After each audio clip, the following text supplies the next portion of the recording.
How many chairs are you sitting on right now? Are you all in on the chair? You put on one pair of glasses, you've got one pair of AirPods right now. You're looking at me through one screen. Like, phone. That's one you're using microphone. one You microphone. trust it? That's a one microphone. Like, you trust it? Is that conviction? Seems kind of Seems scary. kinda scary. Why don't you diversify? Why don't you use 10 microphones? Do you drive in 10 cars at the same time or one car at one time? Do you drive down one street? Aren't you afraid that you're driving down one street? You know? Do you take a different way? You get on one airplane? Are you convicted? You put your entire family in the one airplane? Aren't you afraid? When you use knives, do you have copper knives, wooden knives, steel knives, aluminum knives, rubber band knives, diamond knives, because you're afraid to commit to the right knife? So my point really is, ultimately, if you're a rational individual, it's a tool. Hey,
yo, what the fuck is good? How y'all doing? How y'all feeling? How y'all living, man? Welcome back to the stream. Welcome back to the stream. And it's so good to see so many beautiful faces with me here today. It's a Friday.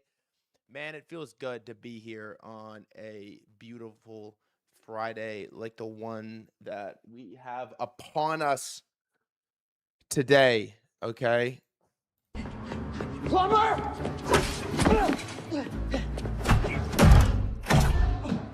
Plumber!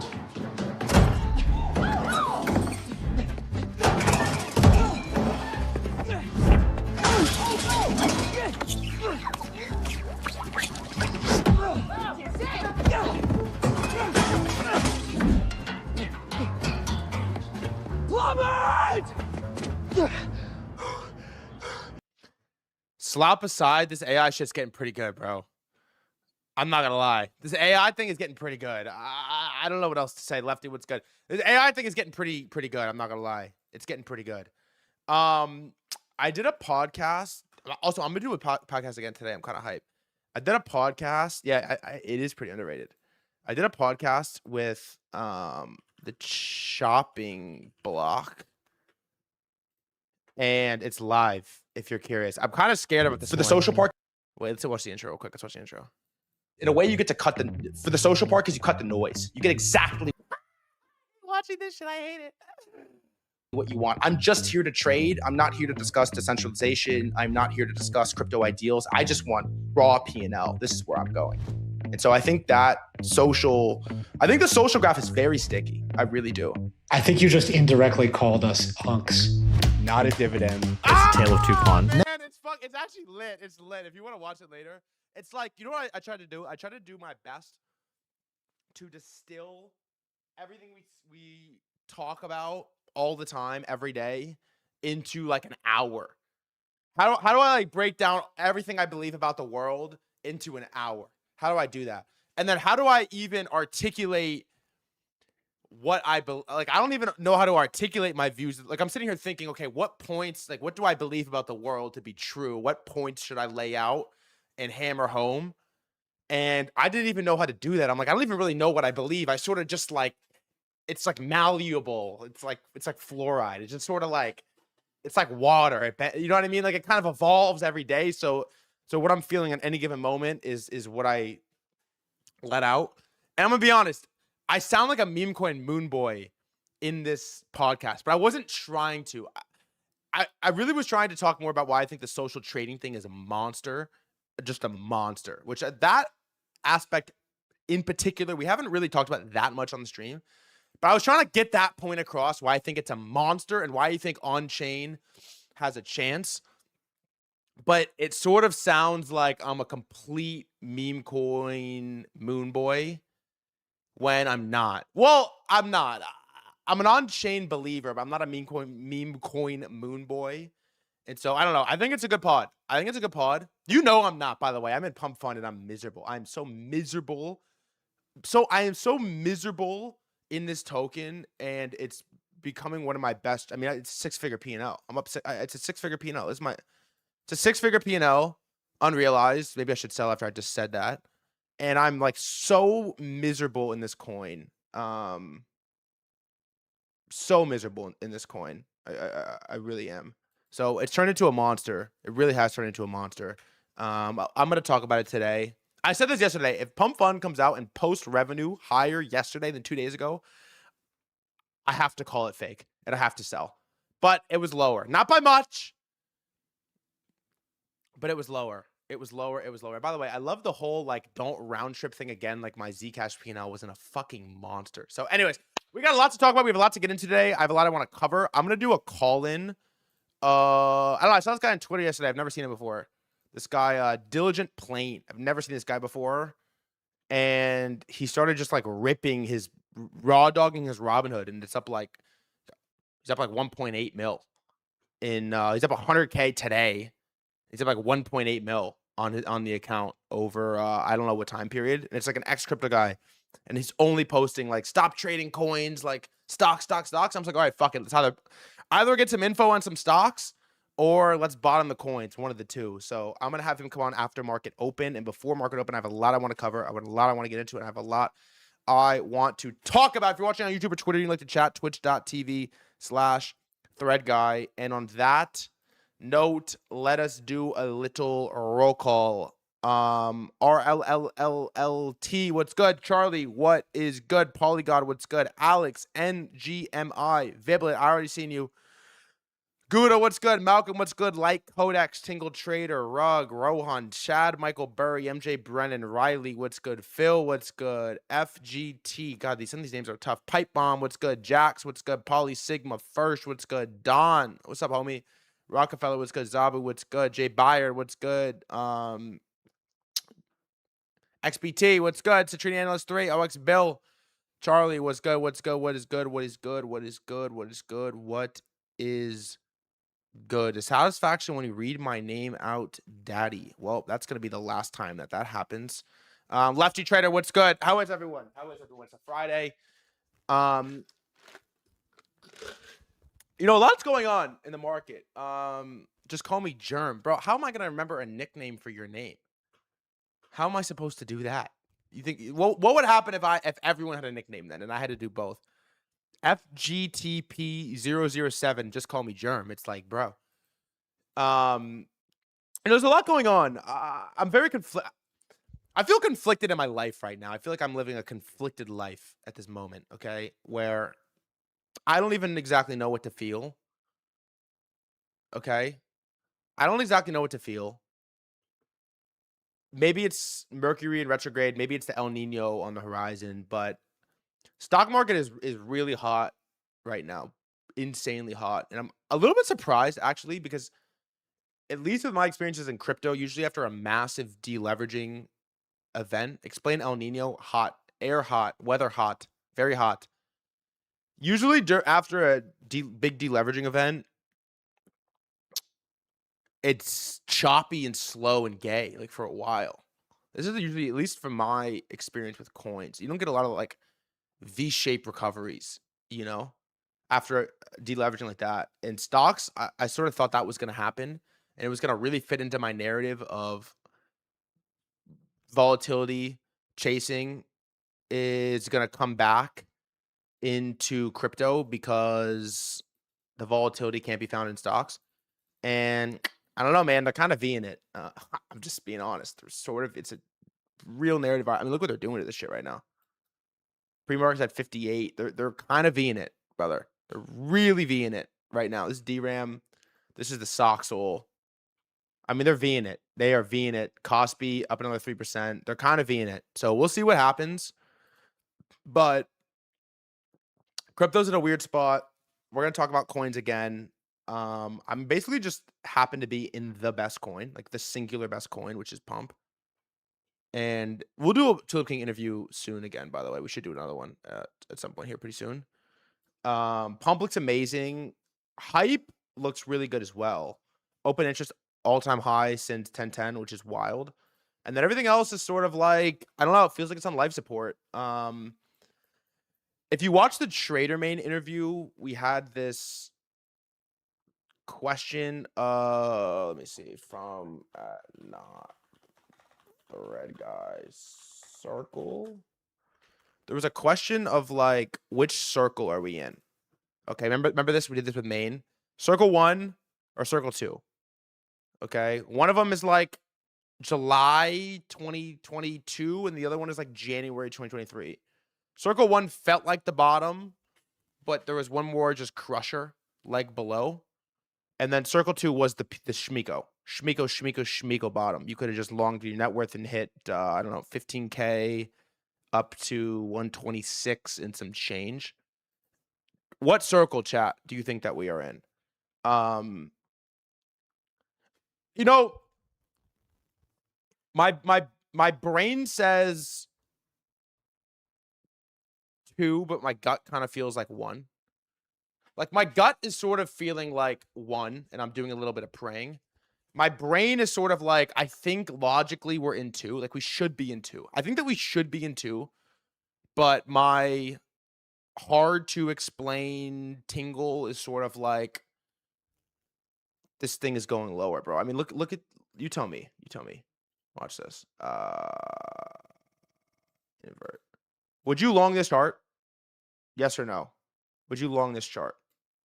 I ask you. Maybe even like this. Would you long this chart?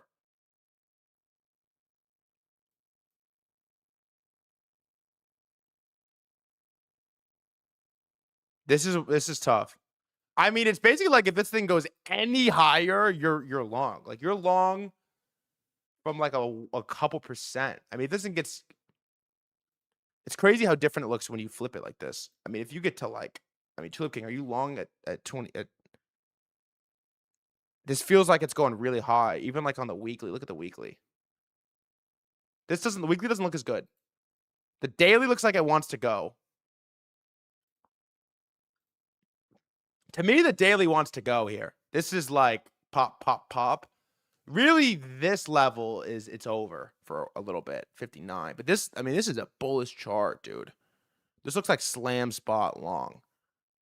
And so this scares me. But you sort of we get, you know, it's like, okay, watch. It's like on the daily. I'm not really a TA guy, but just I think it's a relatively clean setup. It's like we're going to get to one of the two spots.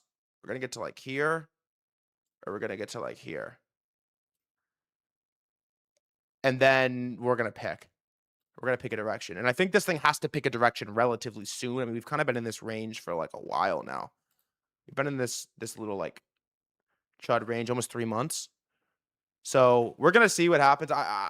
I'm at the very least, I'm optimistic that we pick a direction soon. Pick a direction soon and we'll see what happens. In the meantime, there's money to be made everywhere. You know, we covered Jensen, NVIDIA financing $500 billion.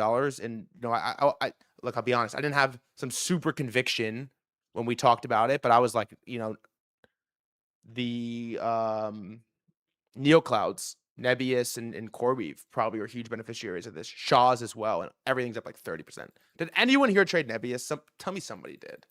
Because I didn't. And tell me somebody. Anyone that first message.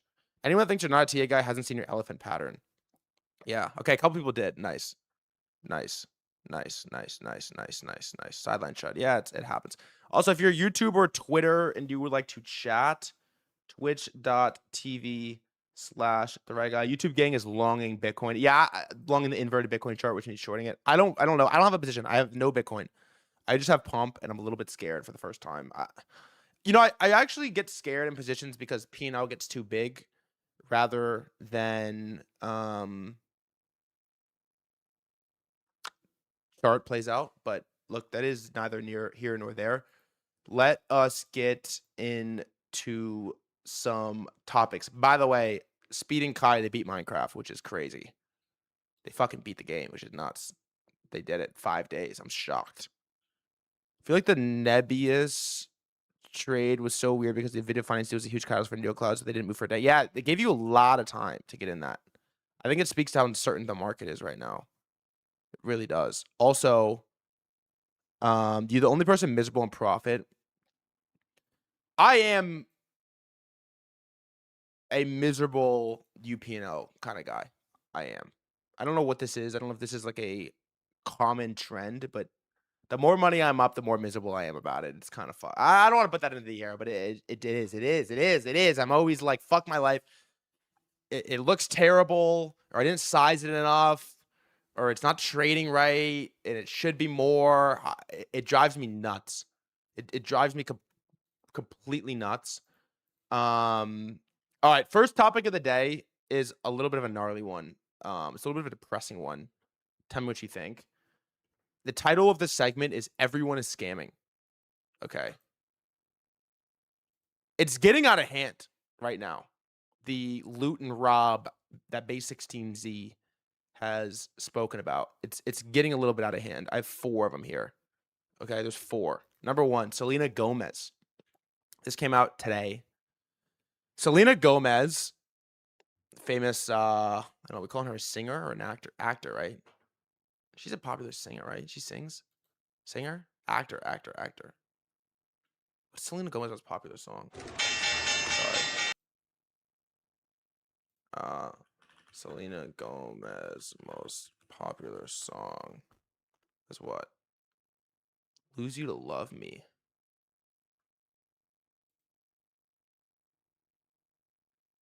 Oh, I know this. Heart Wants What It Wants.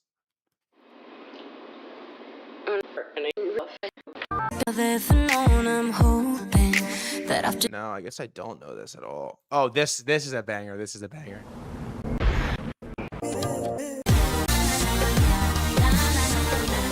Ready, come and get it.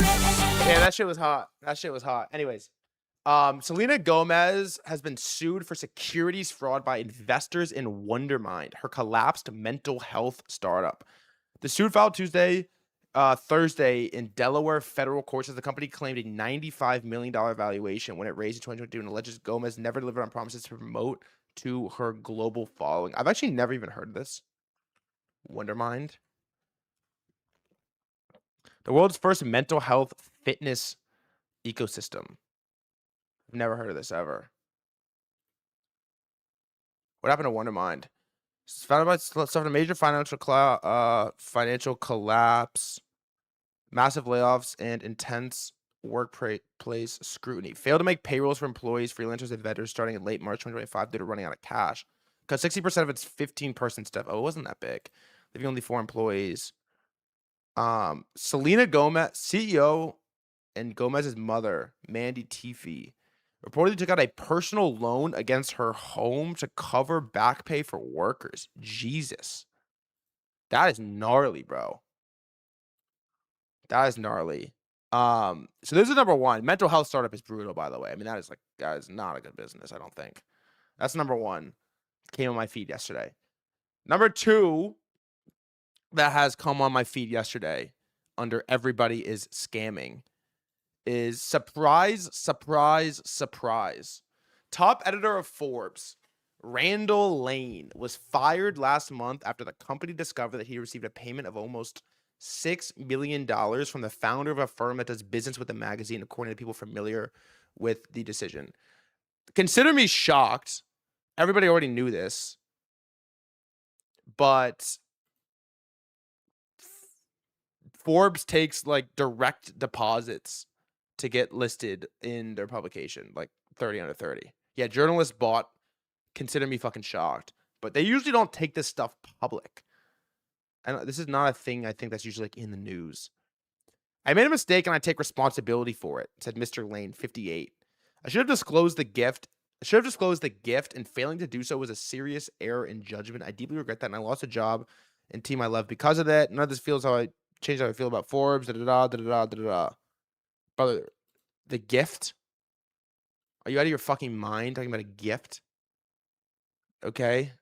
I would like a $6 million. Does anyone have a $6 million gift that they would like to send my way? Is nuts. That's number 2 that popped up.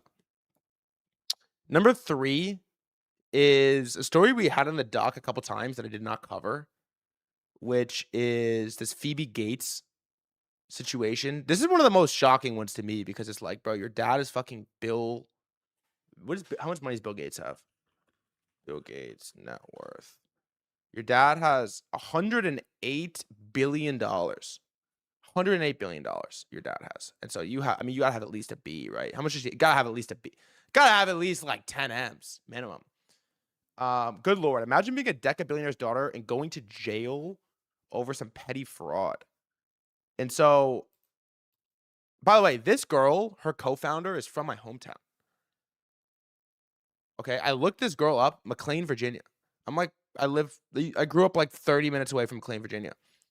I looked this girl up on Instagram and we have hella mutuals, like OD mutuals.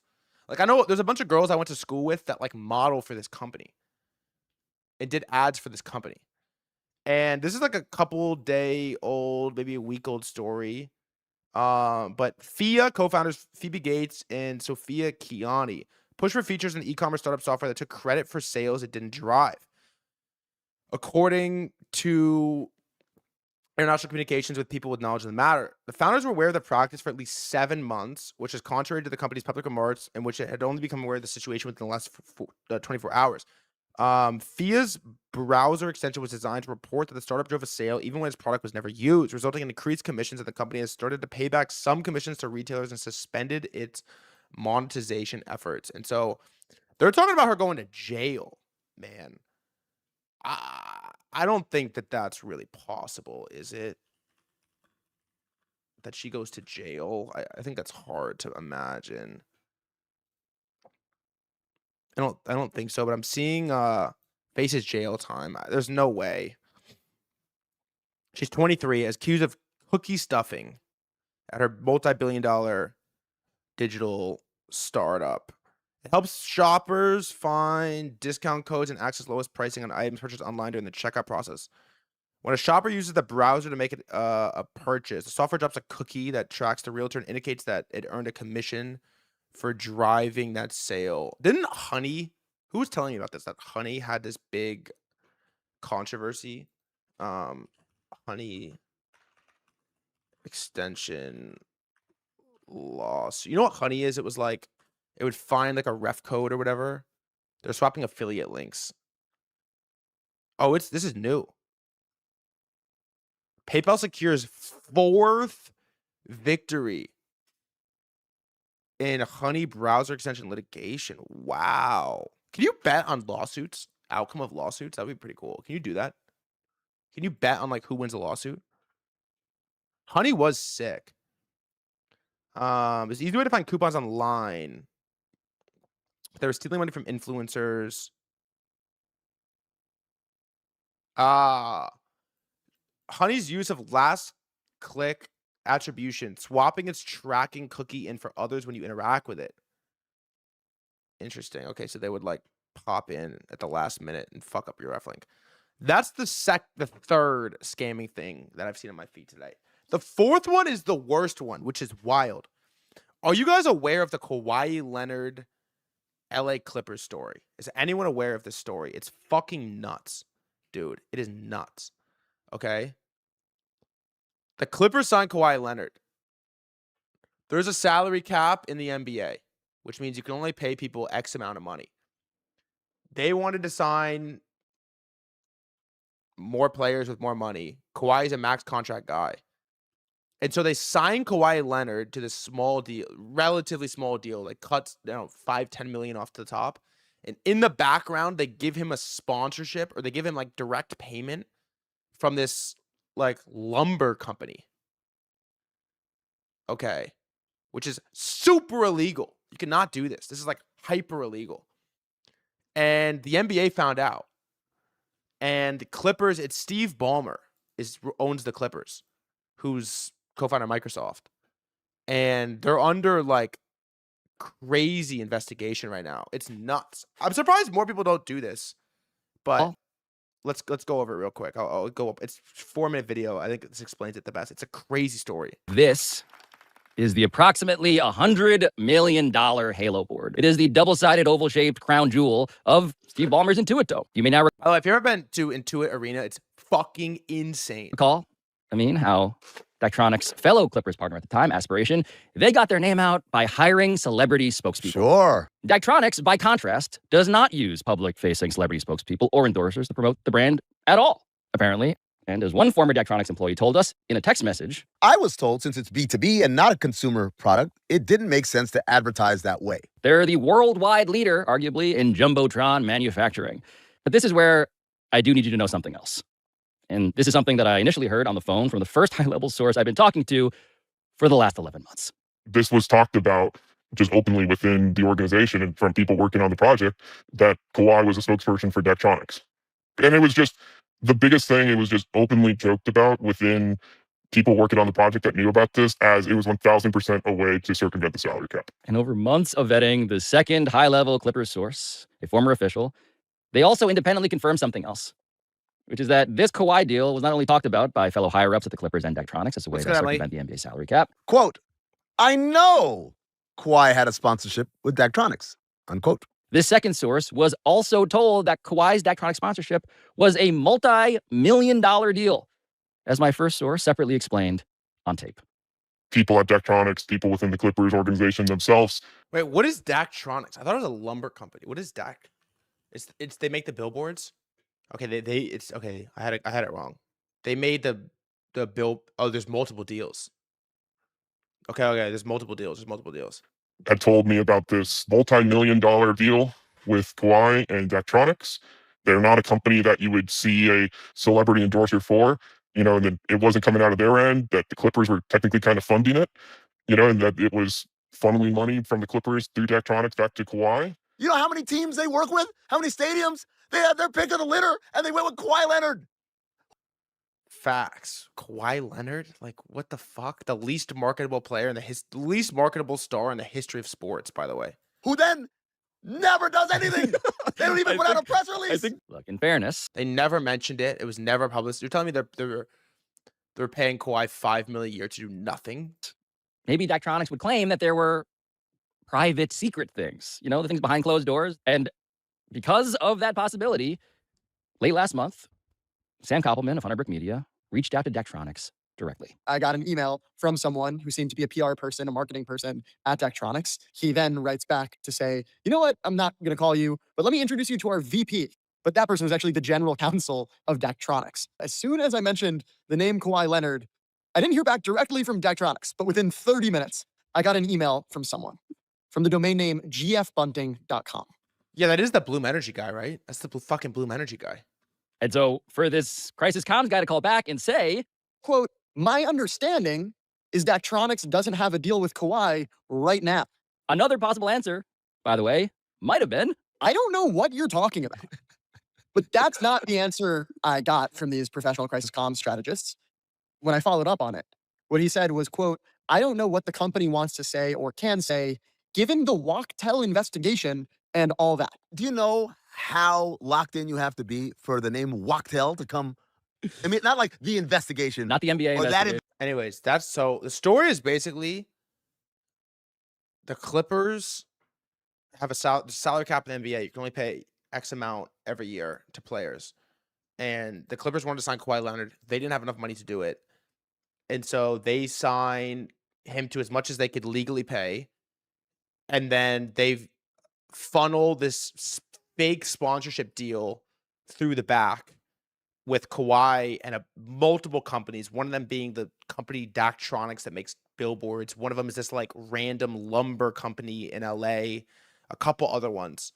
Funnel like $10 million a year through. First of all, his career in LA is a disaster. Second of all, it's extremely fucking illegal. Okay, you cannot do this. It's hyper illegal. NBA finds out, and they let Kawhi Leonard sign with the Toronto Raptors. Nothing is going to happen for him. Steve Ballmer owns the Clippers. Probably nothing is going to happen to him too. It's going to be a slap on the wrist.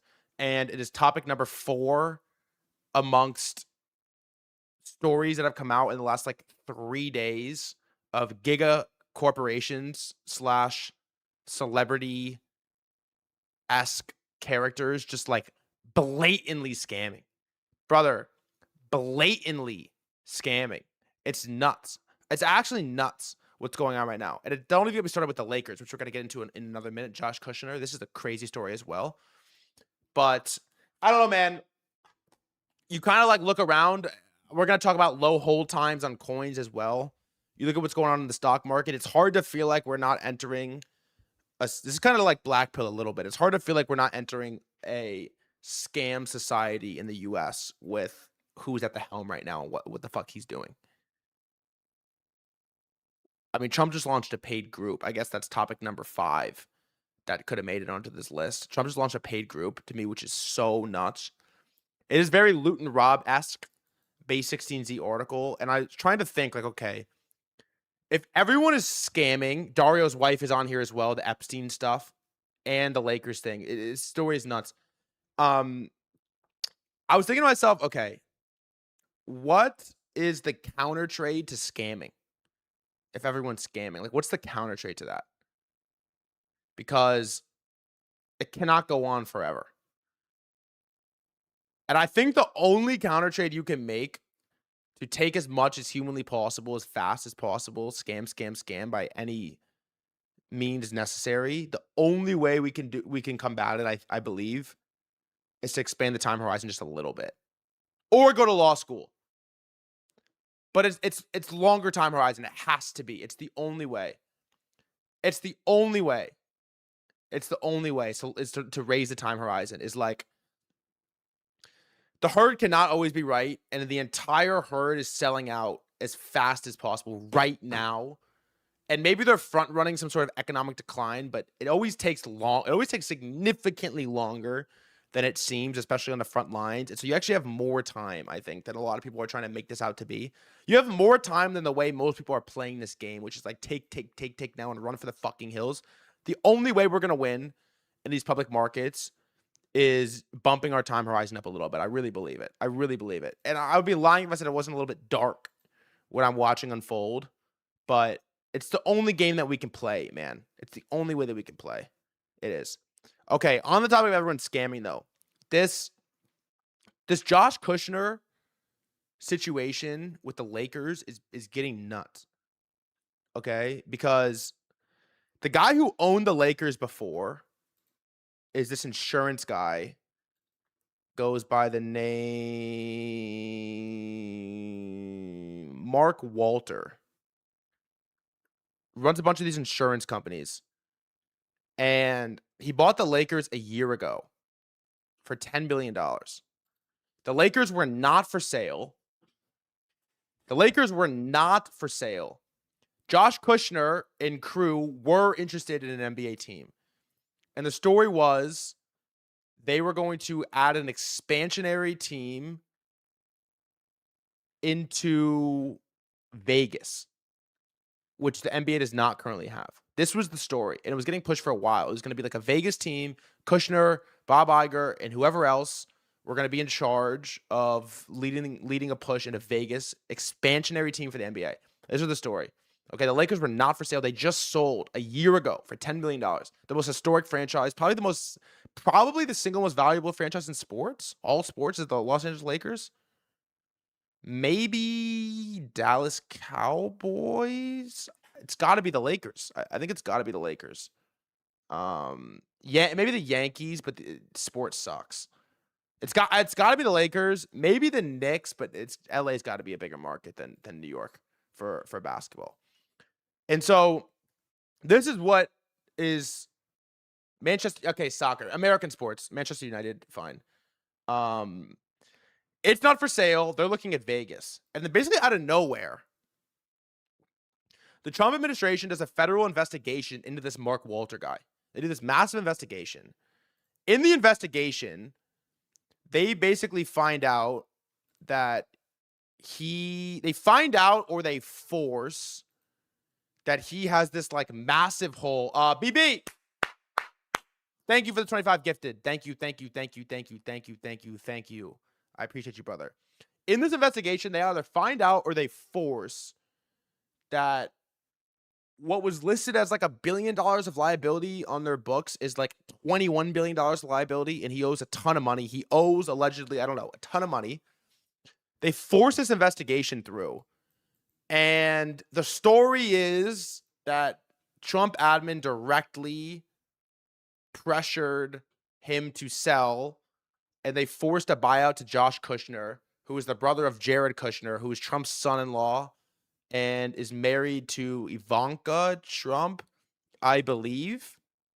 And Trump admin now owns the most valuable franchise in sports, the Los Angeles Lakers. Also, yes, I missed this. LeBron made a comment about this, actually. He did. LeBron made a comment about this. Lakers. LeBron made a comment about this, actually. I missed this. LeBron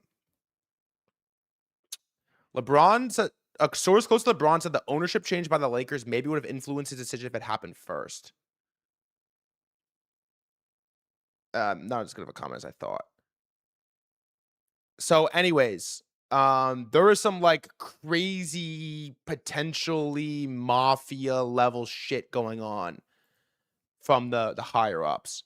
I want to watch like. Thank you for joining us. 2 minutes of this breaking point video. It's the most.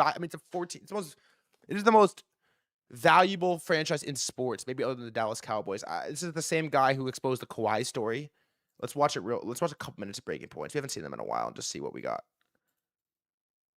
I feel like the bat signal has been raised to this guy. I'll do my best to answer it. Well, you're the expert here, so let's go ahead and put it up here on the screen. We're covering the Los Angeles Lakers. Very strange situation. It appears now that the Los Angeles Lakers was sold to Bob Iger and Joshua Kushner, who is Jared Kushner's brother, some 1 year after Mark Walter bought the team. This comes amid Mark Walter's own personal problems whenever it relates to a federal investigation and, I believe, alleged financial crime. So, Pablo, can you put this together? How extraordinary is it? It doesn't seem very often that these major sports franchises are sold under these circumstances to Kushner's brother. What angles are you seeing here? I've never seen a story like this, where the guy who bought the team, the Lakers, the most iconic franchise maybe in the NBA, sells it after 9 months. That alone, the timeline is 9 frankly months. inexplicable, absent other fascinating reasons.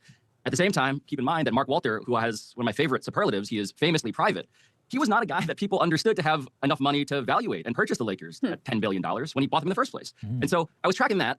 And then you get the federal investigation thanks to a whistleblower inside one of his companies. And I'll just summarize the alleged scandal there briefly, which is that there's a thing in securities law called related party transactions, where if you have a material relationship, a substantial relationship with another company, like say you also own that, you got to disclose it. And apparently, according to this whistleblower, there was an undisclosed related party relationship, and Mark Walter had said it was about $2 billion in revenue. Allegedly, we're looking at $16 to $17 billion. So this is a massive story that broke in mid-July in the financial press. And days after, one of the great symbolic and fascinating things happens, which is that Mark Walter, who... So the story breaks in late July, and then within a month, Josh Kushner now owns the Lakers. also owns the Dodgers. Right. He owns the Lakers and the Dodgers. World Series winning Dodgers goes to visit the White House. And the thing that I saw... One of the great symbolic and fascinating things happens, which is that Mark Walter, who also owns the Dodgers, the World Series winning Dodgers, goes to visit the White House. And the thing that I saw that I was tracking as soon as I saw this was he gave Donald Trump not just a jersey with his name on it, which is standard practice, he gives him a World Series ring. He put a ring on it. It's like Putin. And, well, I asked around, I asked other owners of sports teams, have you guys ever seen the president getting a ring, a championship ring, at the White House visit? And no one can recall this happening. And so you just have, in the context of all of this, at the highest level, the Trump administration and the power, let's just say it out loud, the power of the pardon, which is looming in the background around all of this. And so that's the one story. But then, guys, Josh Kushner and Bob Iger, and again, I work for... Whoa. Sell the Lakers to my boy,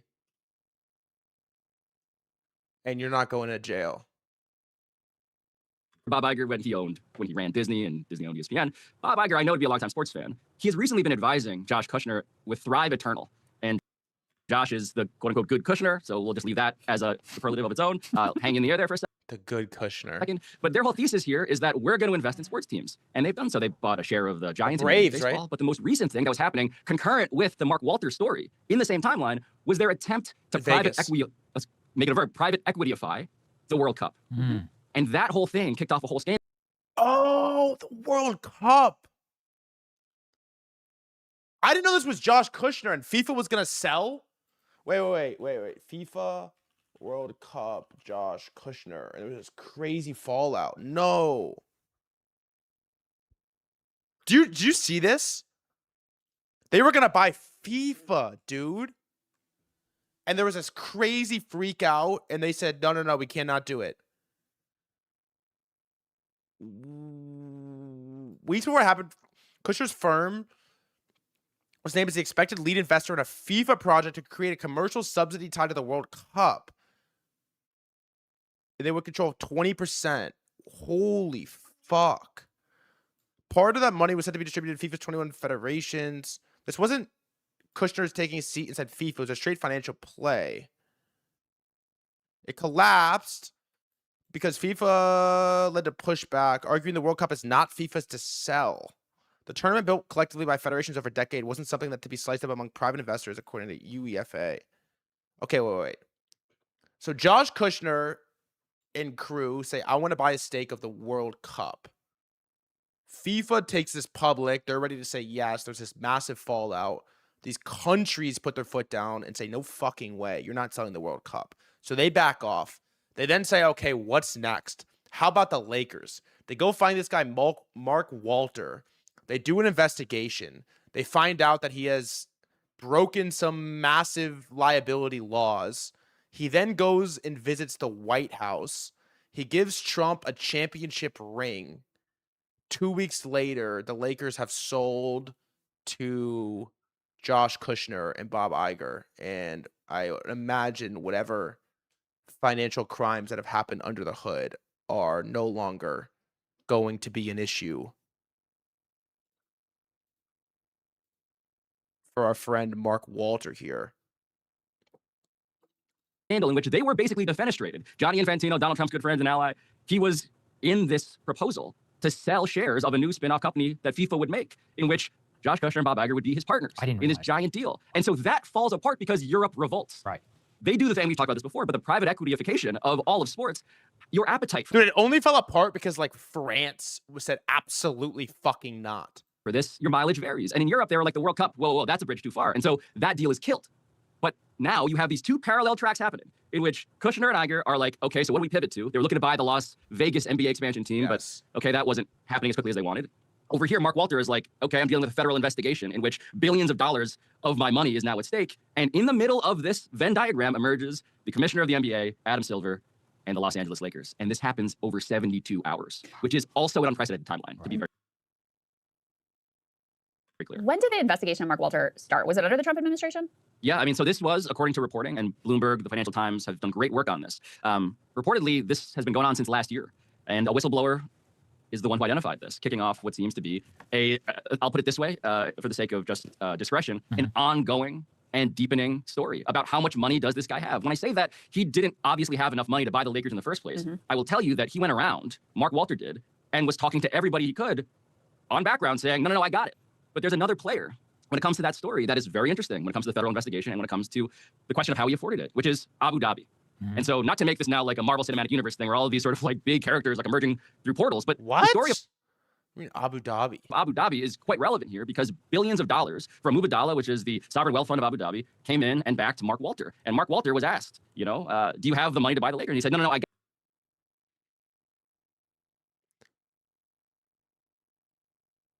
Wait, you mean the same Saudi wealth fund that bought 51% of World Liberty Fi? Got it.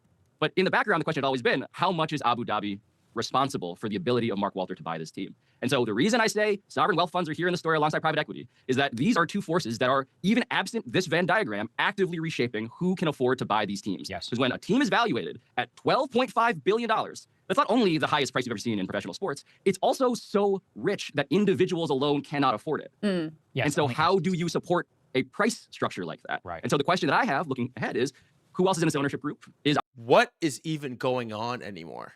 Abu Dhabi going to exit? Are they going to stay? How do they figure into all of this? It's another thing that I am actively very curious about. You make an interesting point there. I'm sure you saw. I think it was like Sportico's list came out yesterday of the most valuable NFL franchises. They have the Cowboys now valued $15 billion. I know the Seahawks just closed their valuation and they sold after they won the Super Bowl. Wait. Who bought the fucking Seahawks?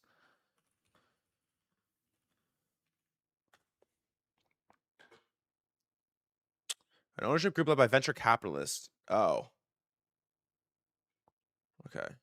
It looks like big tech. Vinod Khosla was one of the major funders behind that one. So what do you think that means for the future of the franchises and potentially the sports themselves? Are we just going to see more of this big money coming in with evaluation, then milking the fan for everything that they're worth, turning it into an ultra luxury experience for fans, and normal fans can party in the parking lot and potentially even have to pay to do so? Yeah, I mean, that's a literal scene, by the way. We saw that with the Knicks winning the championship, where the fans could not even be outside anymore, right? There was this whole hubbub with Jim Dolan and like who's allowed to party outside. James Dolan? It's too cliche to just call everything the affordability crisis, but I don't think you'll find a better case study for the alienation of the consumer from their favorite thing than professional sports. And when all of these questions are swirling around, do these people care about this in the way that we do? Which is to say, we care about, I'm speaking now as the fan, we care about sports in a way that we care about few other things. It is an heirloom that we inherit from our parents. It is a thing that we will invest money on, bet money on. We will be here. Wow, what a crazy story. Josh fucking Kushner, huh? SpaceX bought cars for 60B. Nice. Okay, so just to summarize the story as I know it, you tell me what you think. Josh Kushner and Bob Iger, CEO of Disney, and then brother of Jared Kushner, who is married to Ivanka Trump and is head of like international negotiations, whatever, for Trump admin, want to get sports power, and so they're trying to buy an expansionary NBA team in Vegas, 31st team, I guess. I think it's 30 teams. 31st team in Vegas. Adam Silver approves it, I believe, but it's taking way too fucking long, so they back off of that. Next thing they do is decide, you know what? Let's go after FIFA and the World Cup. They go put a bid on to buy 20% of FIFA. FIFA basically says yes, but they don't have the authority to say yes, so they take it public. The CEO or chairman of FIFA goes public. There's this massive fallout. Everyone is like, I didn't realize this was Josh Kushner. Everyone's like, fuck you. You're not selling FIFA. France and England and the countries were like, no, you are not selling FIFA. This is not happening. Absolutely not. So they back off from that. They're like, okay, then what can we buy? Vegas is taking too long. We got big dick of about buying FIFA. America has no control over FIFA. What's next? Okay, how about the Lakers? Most valuable franchise in America. They go over and they look across the sea at Mark Walter, who allegedly already has this investigation going on as the owner of the Lakers. No one felt like he had the money. He got the money because Abu Dhabi made this giant investment into him, which he then put back into the Lakers. He goes and takes a meeting with Trump and gives him a jersey and a championship ring while there's this massive investigation going on with his finances. Allegedly, there's $21 billion of liabilities. He didn't disclose all of this stuff. He's under fire. Is this a new or an old investigation? We don't entirely know, but there was some whistleblower that blew this information. 72 hours later, Mark Walter has agreed to sell the Los Angeles Lakers to Josh Kushner, brother of Jared Kushner, husband of Ivanka Trump, daughter of Donald Trump, and Bob Iger, the CEO of Disney. That's the story.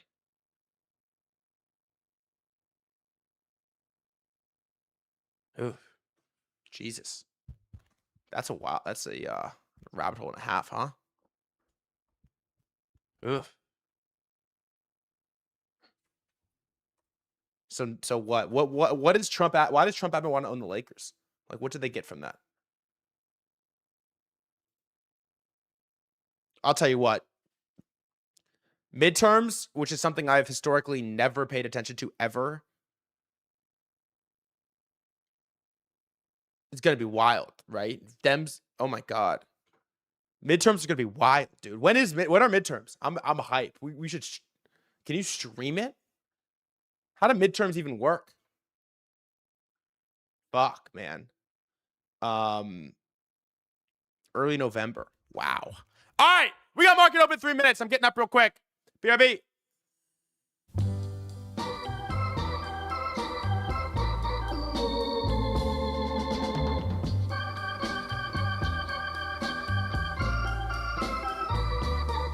That's life. That's life. That's what all the people say. You're riding high in April, shot down in May. But I know I'm gonna change that tune. When I'm back on top in June. I said that's life. That's life. And as funny as it may seem, some people get their kicks stomping on a dream. But I don't let it get me down. 'Cause this fine old world, it keeps spinning around.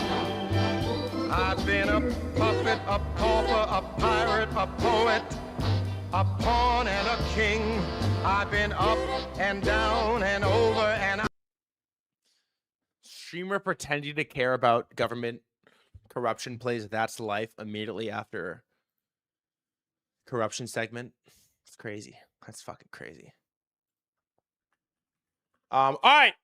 We got stock market open. Then I got a guest coming on in 45 minutes. That's up $2 million on stocks this year alone. Former crypto guy. That's awesome. We cover who else does what we do, man. What other show hits everything, brother? If you're ready, come and get it. To Josh Kushner, to fucking Intel, to who else does it? All right, stock market opens in 25 seconds. As always, the stock market open is powered by Phantom. It's powered by Phantom because anything you see in this segment, every stock, every tokenized stock, every perp, every coin, every crypto major, anything you see, every metal during this segment, if you want to trade it, you can trade it on Phantom. Phantom, we love you. And on that note, ladies and gentlemen, the stock market is officially open. If you're watching on YouTube or Twitter, you'd like to chat, twitch.tv/threadguy. And on this glorious Friday, the SPX officially opens at $7,805.76. That is up 0.08% on the open. Cost being yesterday's trading session, it was up 2.4%. The Dow was down 0.13. If YouTube, Twitter, by the way, and you want to chat, Twitch TV/threadguy. Oh, my charts are inverted. Fuck my life. I'm like, what's going on? They're inverted. The Dow's down 0.2%. The NASDAQ 100, that is up 0.2%. Venture Coinist, Luke, my brother, thank you for the gifted. I got some new indexes on here. We got the NeoCloud ETF. That's up 1%. We got the TEMA info. Is it TEMA or TEMA? Photonics and Optical ETF. That's up 0.4. The SOX is down 0.28. QQQ is up 0.2. The SOX Sol is down 1. IGV is flat. Mags are up 0.3. And DRAM is ripping. Although it's dumping on the open, it ripped in the pre-market. That is up 1.55%. A little bit of a boring open. Rectal, you just missed an unbelievable second. Rectal, go watch the last 20 minutes back at some point. All right, crypto on the open. Bitcoin 62.96. That's down 1.5% today. ETH is down about 1%. Hyperliquid is 56. I think it looks pretty good. I saw this crazy Hyperliquid tweet of, yeah, look at this. Where is this coming from? Open interest on Hype is the highest it's been since 1010. This is a Malcolm poll, by the way. Look at this. Why is OI going so high on Hyperliquid? What happened? And what is this from? Like, what is causing this? I don't know. But it's going up. There's about, I don't know, 11, 12 billion dollars in OI right now for Hype. Poor liquid. Lighter, that's 2.2. It's down 3% today. Pump Fun is 28.60. It's down like 1%, give or take. Silver's up 1.2 and really strong. Sol 75. Stretch is 95. The 30-year is green. Scary. 10-year is green. Every time they're green, I get scared. VIX is down 1%. VVV is down 2. Gold is up 1%. Look at gold. Look at this gold chart, huh? I feel like I don't really want to fade this. You could maybe wait to 4,500, but gold looks fucking pretty goddamn strong right now. I cannot lie. Copper as well, not bad. Zcash is 485. Oil, flat.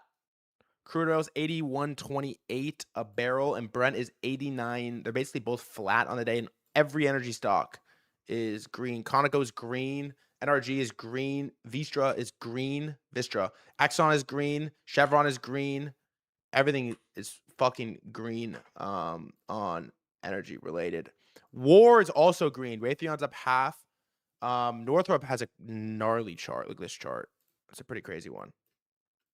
Relatively scary chart here from Northrop. Is kind of a nuts chart. It's up 1.2%. Lockheed's up 1, and Palantir is flat. But what a chart Palantir has put in over the last couple days here. All right. I know what everybody likes. I know what everybody wants. Big tech, big semis, big AI. Let us do a SPCE is the biggest gainer. That's hilarious. Redwire's up. Wow, Space is super green. Redwire, so Space stock up 5. Redwire's up 5. Firefly's up 4. SanDisk is up 4, but dumping on the open.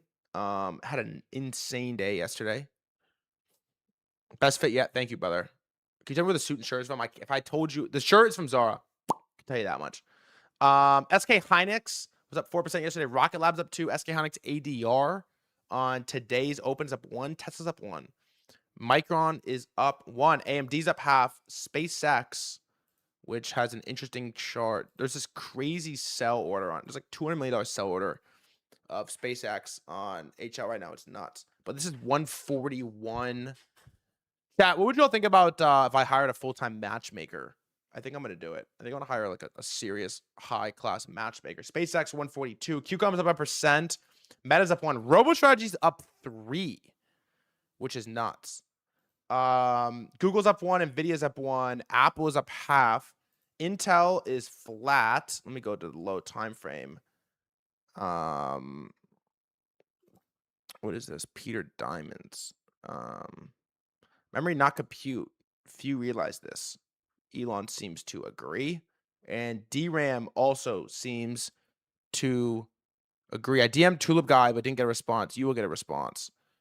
TG, talking about Hershey's and NYC. Matchmaker or dating coach. 7,000 happy clients. Let me tap in real quick. Shaw's is down 1%. Intel is flat. Dell is down a little bit. Bloom is down. There's not a ton of action today. Cerebras is down 3 and has kind of been getting cooked after the earnings, but all things considered, chart looks decent.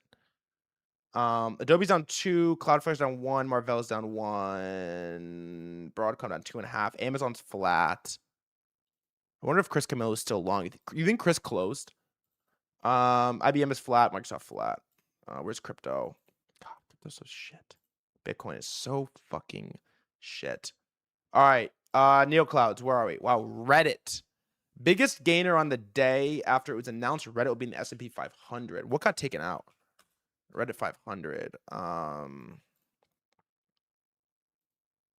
News. Let's see. What got taken out? Company joined the index on August 18th, replacing Avalon Bay. What happens when you get removed? What happens when you get removed? You just dump like Avalon Bay. What happens? Fuck, how do I spell that? Let's see how much it dumped.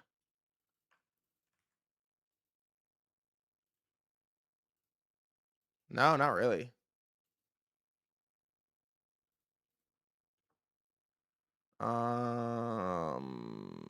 Whoa. Why it could be bearish? Receiving S&P inclusion. Wells Fargo estimates 18.17 million shares to trade, implying It's bearish.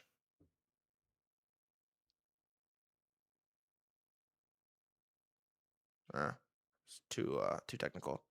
All right, let's see. Reddit's biggest gainer on this list. Snapchat is up 3. God, Snapchat's such a dog shit stock. Nebius is up oh my God, another 4%. What a trade. I mean, look at this is one of the better trades in recent time. Like you could have bought this on, let's see, Nvidia 500B. Watch. Look at this trade you could have made. This is also on Hyperliquid. Let's go shorter time frame. Look at this. It's got announced and it did nothing. Not even on Leopold, but on the announcement of Nvidia to mobilize $500 billion with 6 finance firms. Jensen secured $500 billion in revenue for CapEx beneficiaries. We covered this on stream. I just don't think I covered it that well, but I said NeoClouds. And it was announced here at 183. You had like 1, 2, 3, 4, 5, 6, 7, 8, 9, 10, 11, 12, 13, 14, 15, 16, 17, 18. Basically had 24 hours to buy Nebius. Some people did. Mando did. And it's up 47% in a straight line from that trade. That's a sick one if you took it. GG to anyone that did. DraftKings is up 2.5. Michael Burry, for some reason, is buying. Roblox is up 1. Visa's up 1. Ferrari's up 1. Ren is up 2. Where's CoreWeave? CoreWeave is up 4. Wow. Disney is up 1. I hate this stock. Take-Two is up 1. Enhanced Games is down 20%. Oh my God. If IRL's making a comeback, you see a chance of Snapchat getting attention again. Why would Snapchat be IRL thesis? It's not like Snapchat is like long being a chud. Long Snap is like longing chuds, low key. Enhanced Game sounds so cool on paper. Yeah, it does. MicroStrategy down 3. Circle down 3. Not great. I want to see Circle green. Coinbase down 2. Hood down 2. AMC down 2. Where's StubHub? Where's StubHub? Where's StubHub? Where's StubHub?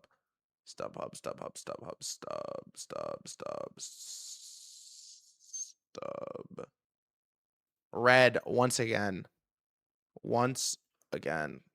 I hate StubHub, man. Hate it. Hate it. Hate it. Hate it. Hate it. Hate it.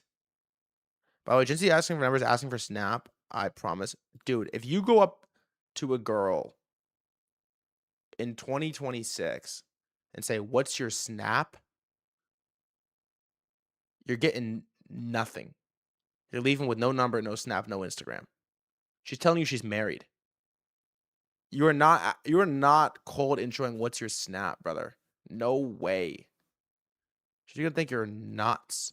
It might be nostalgic. Come on, bro. It might be a nostalgic move. What's your snap is nostalgic? My God. You want to start a snap streak? Nostalgia play is insane. Lululemon's down 1. Why is Michael Burry buying DraftKings?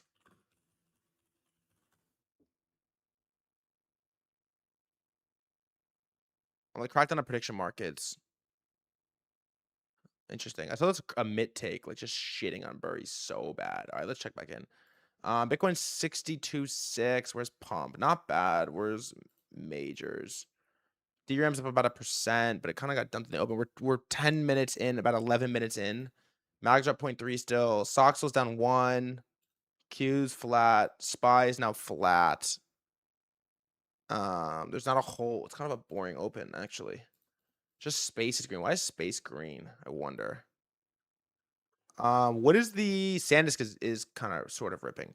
What is the robo taxi thing I saw? What, like flying robo taxis or something? What did I see?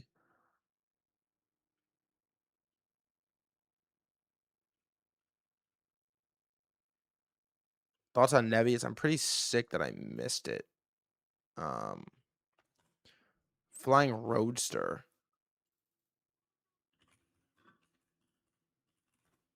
What did I see?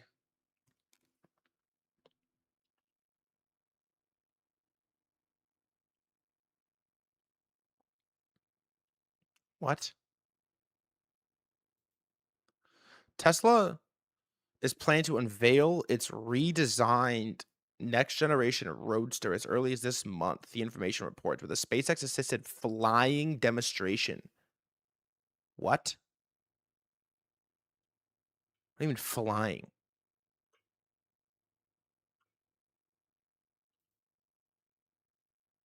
Wait, is Joby the plane thing? No. Oh my God, this is dumping on that news. Seriously?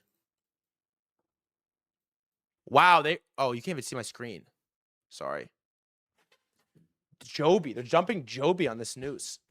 Remember Joby? We did also let's see how my chopping block's performing. Hope the comments For the social part, because you cut the noise. killing me. No, I'm not getting killed. Joby. Air taxi. This is dumping on that. It's hilarious. Great stream today, but I need to make 10,000. Probably scamming, dude. Let me show you the Joby electric aircraft in 60 seconds. You may have noticed we have 6 propellers and a wing. Bought Lakers, dude, you missed it. What this allows us to do is take off conveniently like a helicopter, but fly efficiently like a normal. Hot take, I want absolutely nothing to do with a flying car. Nothing. It doesn't sound cool, it doesn't look cool. It's not exciting. I want nothing to do with a flying car. Zero. I want absolutely nothing to do with a flying car. Why would I want to get in a flying car? Ever. Ever. Why would I ever want to do that? Ever. Let's check it on chain as well. Why not? Brother, helicopters, it's a death trap. What is the hold on. Death risk of getting in a helicopter.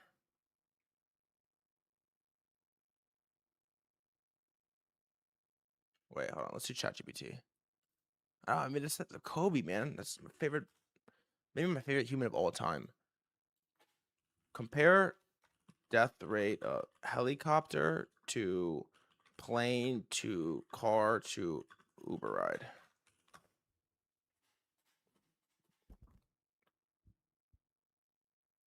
But I'm about to fly from Philly to New York every day. Insane. It's 100x more dangerous to get in a helicopter than a car. What are my odds from dying? Major commercial airlines, 1 in 10 to 50 million. Uber is 1 in 10 to 15. Normal car is 1 in 5 to 10. And a helicopter is 1 in 100K. That's disgusting. That is disgusting, bro. Why would I ever do that? Why would you ever do that? You're nuts. I once saw Kobe get interviewed by Justin Sun at an SF Tron event. Kobe, Justin Sun interview. What? In the morning you go. And so for me, it's always the love for what it is that I'm doing. What about you, Justin? Yeah, I think I'm same as the Kobe. So when I first started my own business in Philadelphia, it's also the same city. Did he just say I'm the same as Kobe? Is Kobe come from? I know the entrepreneurship is my life. So I devoted myself like fully to business, like 24 hours a day. So my nickname is more like Justin Never Sleep, right? So into the business, and here we are. Like after a year, we have become one of the background is just like a giant picture of Justin Sun. largest blockchain platform. Wow, what the fuck? All right, let's go back to market open. Sorry. You were there for that? Is nuts. All right. We are 6. What does Tron look like? TRX? Is that what it is? Tron Tether. 1 week.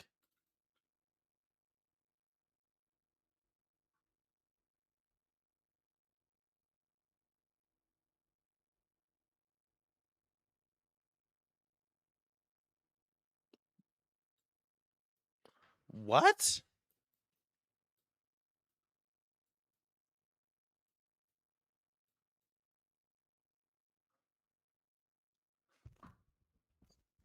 This is for the daily.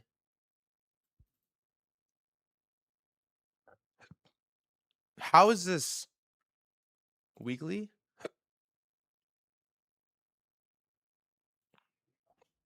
What is this? 12 days.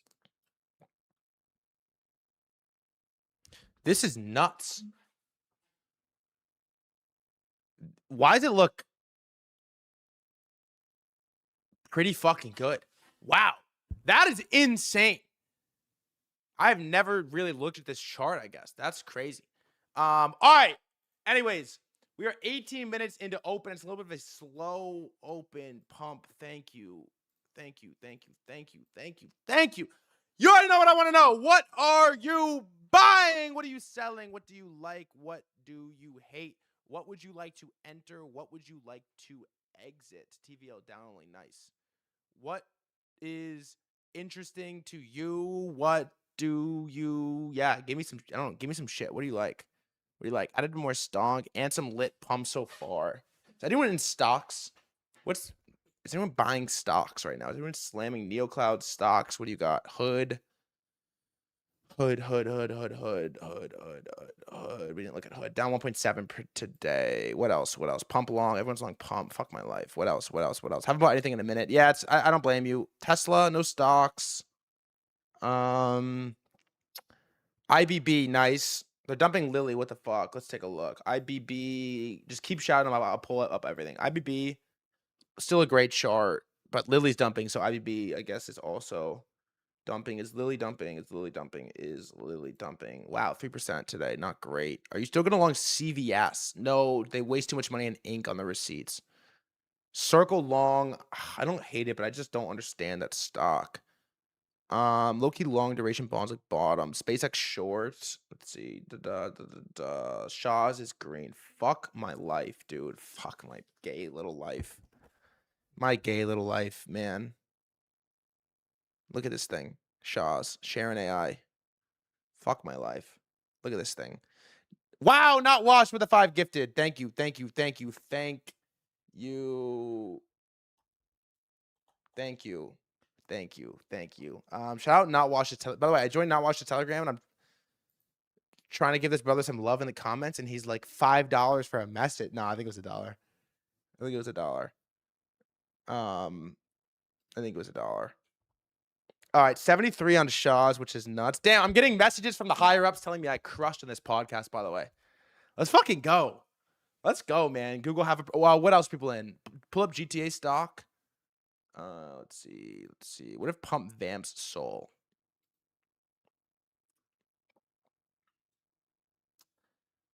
You could I mean, one could argue there's no real reason that Pump is on Soul.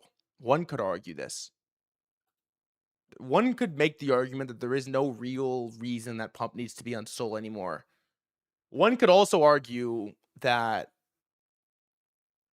blockchains are the least important they've ever been in their existence ever right now with the rise of this cross-chain trading stuff. Why would you build a blockchain at this stage? Why would a chain accrue value at this stage? It's going to be interesting how this plays out with the model Frontier Labs, by the way. Yeah. I got a feeling it's going to play out the same fucking way. The same way. Intelligence stalls, it becomes a commodity, and then it's all about the fucking app layer. I mean, this is what happened. It's been about the app layer in crypto for a long time, but no one's built any good apps. That's the problem. Nobody's built any good apps. That's the only like blocker. No one's built a good app. Now there's a couple decent apps. There's a couple decent apps. MoonPay, yeah. Okay. Is MoonPay a good app? Chat, you ever use MoonPay? Be honest. I mean, it's not like a bad. It's fine. It's like the moonshot of. It's like the moon, which I love. By the way, it's not a dig. Moonshot is extremely successful, but it's not like a Pro Tool type of app by any stretch. Define a good app. Yeah, I guess that's a good question. That's a good question, actually. I was gonna say makes a lot of money, and then by definition, MoonPay is a good app. That's a great question. You proposed me. Have you done FWA yet? No, I haven't talked about it yet. Gavin Baker. Wow, did this just come out? 13F? Everything Gavin Baker owns as of the end of Q2. He owns the Qs, A-Lab, Unity, Sienna, Micron, Amazon, Lumentum. Yeah, it's today. Wow. So maybe Monday we'll do a 13F segment. Google, Coherent, Roblox. He owns Roblox. $130 million. His biggest holding that isn't the Qs is A-Lab, 300 mil. He owns $300 million of Unity. I'm surprised. 300 of Sienna, 250 of Micron, 200 of Amazon, 200 of Lumentum, 160 Google, 150 Coherent, 135 Roblox. Here's his Unity thesis. Let's see. Look, in the short term, AI is going to be amazing for the video game platforms. So I think AI's impact on video games has been very misunderstood. AI world models are going to lower the cost of developing a game by 90%. You know, if it used to cost $300 million to make a AAA title like Call of Duty, or $200 million or $100 million or whatever the number is, it goes down 90%.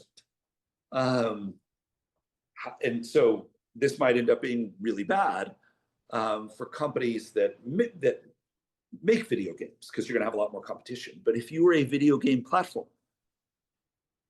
and we all know what those platforms are, this is going to be really good for you, because there's going to be an explosion of content.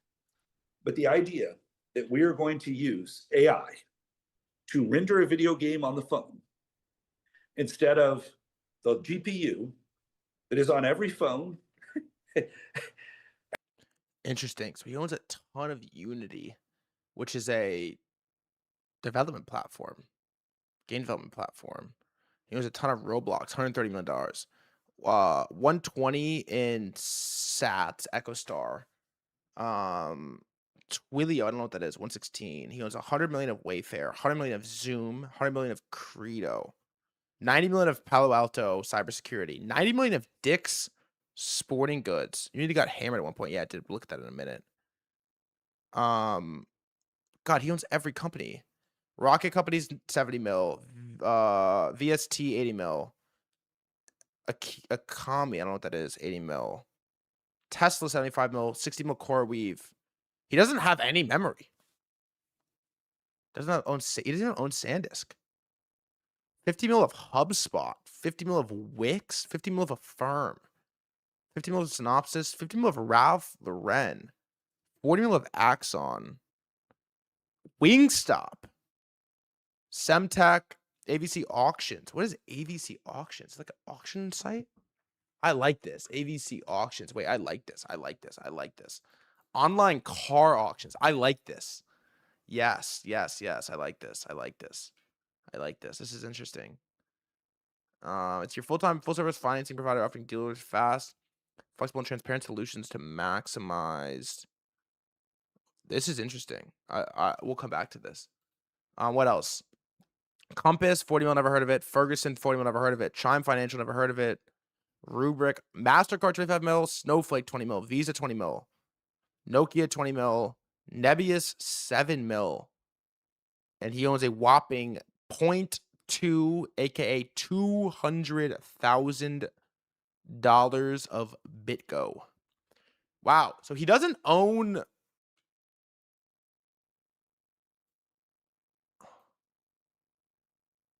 Wait. What is the QQQ made up of? Is it mostly hyperscalers, or what dominates the Qs? Nvidia, Apple, Microsoft is like 15%. Micron's 4%. Amazon's 4%. He's like all in on mags, bro. Mags and gaming. Damn, he has 300. What is ALAB? What is ALAB? Semiconductor. Yeah, he's all in on like fucking hyperscalers, bro. He sold the top on memory, I guess. He does have Micron, but that's it. Thing is that what does light do? Photonics. Like Google Q's. Wow, 400 mil of ALAB. And then fucking Unity, bro. Does Unity go up on this news? I wonder.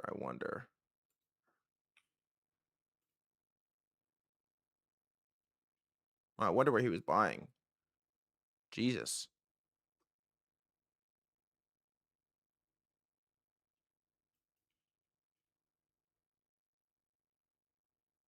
What is Unity? I don't like exactly know.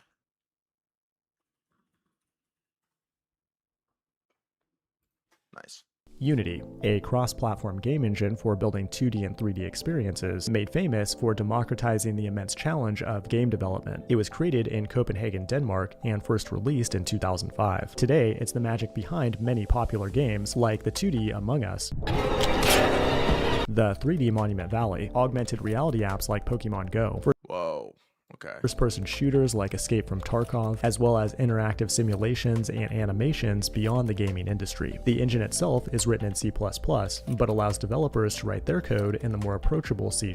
In addition, it provides a powerful graphical editor, allowing you to draw shapes, work with cameras, and apply materials without having to write a single line of code. Every game object can have a variety of components, like a mesh to define its actual physical shape, a mesh renderer to apply materials and lighting to an object, and physics components like rigid body and colliders that simulate things like gravity and collisions in the real world. And finally, you can extend an object with your own C# code to make it do something interesting, like take hit points when it runs into a bad guy. To build your first video game right now, install Unity Hub, create a new project, then open up the editor. You'll be greeted with a 3D scene that contains a light source and a camera. A scene is like a Okay, like we got the idea. Nice. Also, YouTube gang, Twitter. I did tip my barista today, by the way. I did tip my barista. I gave her $1. I gave her $1. Why does Unity get so much hate? Let's see. Is she cute? No, but she's nice. She's very nice. Unity game engine. Unreal is better. Wow, $508 million revenue, not bad. No, there's not that much. Is Unreal Engine public? No, it's not. Wait, let's see. Is Unreal Engine Fortnite's Unreal? No, it's owned by Epic. which is also private. Interesting. I didn't even check it on chain today. Really, God, Bitcoin is so boring. It's so boring. Epic is unreal. Yeah, Epic is fucking. I wish I could own that company. FWA 23, not much to update on that. Mars Coin 50, not much to update on that. Stonk, not much to update. Might short Bitcoin just seems bad. It kind of does just seem bad. I'm not gonna lie. Ansem 190. Every time I pop into these group chats and try to trade on chain, I just like feel like selling pump. This is interesting. Adam hinting at a mint coming at FWA. That's what I'm waiting for, really. Bitcoin experiment has run its course. This era of public wallets, the best way to avoid being farmed is to understand the different types of docs wallets. Interesting. All right, we have a guest coming on in 10 minutes for a quick call-in. They're up like 2 mil. Crypto guy turned stock guy up like 2 mil in the last, I don't know, month or so, which is pretty lit, actually. I think that's a good guest to bring on. Here, I want to play this clip, chopping block clip. I think it's selling pump when you jump in the group chat because I see what everyone's trading, and I'm just like, fuck my life. And so I had this, there's this example. There was this famous trade in maybe November, December of 2025. There's this guy, Remus. And Remus bought this coin called White Whale. And this is some real. Oh, yeah. Remember the White Whale? Yeah. And White Whale goes to 100 mil or something like this. Remus buys $500 worth of this coin. I think this is right. At like 500 to a mil, right? 20, 30K, like real trenches shit. $500 worth of this coin. At top unrealized P&L, it's worth $1.2 million. In public, for the world to see, no fake P&L, no fake screenshot. And in an instant, Remus has like 60,000 followers on one of these social trading apps, right? And so I think that this can't be picking a favorite concept is only going to get bigger. And I think we're going to enter the death of like soft power amongst the influencers. Right? My favorite take. I love this take. Right? Because as we go further down this line of these cycles, I think people really want to know who's making money. And if you could prove that you're verifiably making money, you dominate more of the discourse, the discussion, and you therefore take over. Death of soft influence. Let's watch a couple clips real quick. We got a guest coming on in a minute. A long time, and it was kind of a joke in 2023. I've been saying this take for a long time, and it was kind of a joke in 2023, and it's really played out that like traders are the new celebrities, right? Like the cycle's not over till Ansem is married to a Kardashian, and like, you know, traders are the biggest things. You used to be able to get popular on social media because you were early and you were like semi-funny or like a decent poster. I think when I say P&L only matters, it's like the rise of niche. It's kind of like what YouTube, Tulip King said, it's like what YouTube did to Hollywood. It's like, you know, who's that guy Derek, who does the menswear outfits? Like, you're super niche. I think everything goes super niche. And so if you're in the finance category, we super care about finance, like your P&L. Like, I know this guy who does, he's a sports reporter, but he just reports on the Knicks. That's all he does is Knicks reporting. That's his only, like, just the Knicks. Not like NBA, but like, I'm like the Knicks guy. It's pretty sick. Here's another one for you. It come down to, and so I think ultimately it's going to come down to there's a finite number of really good traders. You want to know what they're trading, exactly when they're trading it, and you want to follow it. That will be your first click. And so I think this is going to be a forever battle of signing traders, who can get who. It's going to be NBA free agency, probably in perpetuity now that this is a thing. I mean, you saw Kalshi Poly Market. Probably the best example is the online casinos. What's the difference between Stake and RainBet and RuBet and RollBit? Well, one of them has Drake, one of them has Aiden Ross, and whoever has a bigger audience kind of tips it. The tech is the same, the games are the same, the EV is the exact same. And so I think there's going to be this like forever battle for who can win the social graph. If you're a trader, you low-key have an obligation to push this NBA free agency narrative, by the way. Get your price up. Get your fucking price up. I think there's one more I wanted to watch. No, I guess that's it. Soft Power, Kardashian. Yeah, that's it. Maybe there's one more. Max Hedger follow. Who I have this other take. Okay, here's one more take for you. That things like FOMO and Pump App, Phantom, these things are actually going to encourage traders to hold monster positions for longer than they normally would. Because the glory of hitting the hero trade is so extreme, it will change your life forever more than the actual dollar count. I actually think these apps are going to encourage people to hold large positions longer. Because if you're up 300K and the thing has a coin flip potential to double or triple, and you could turn 300K into 1.2 mil on an on-chain coin, you're a legend forever. And being a legend forever means you can be Michael Burry. You hit one monster in 2008. You haven't made a single correct call in 20 years, and you have 350,000 subscribers. This is going to be like a thing. Forget the short-term like hold times. People are going to hold long positions way longer than they normally would because it's so public. For the glory, bro. Example is like Michael Burry, who every day stock market goes up and we're tweeting Michael Burried. Stock market goes down and it's like Michael Burry's a legend.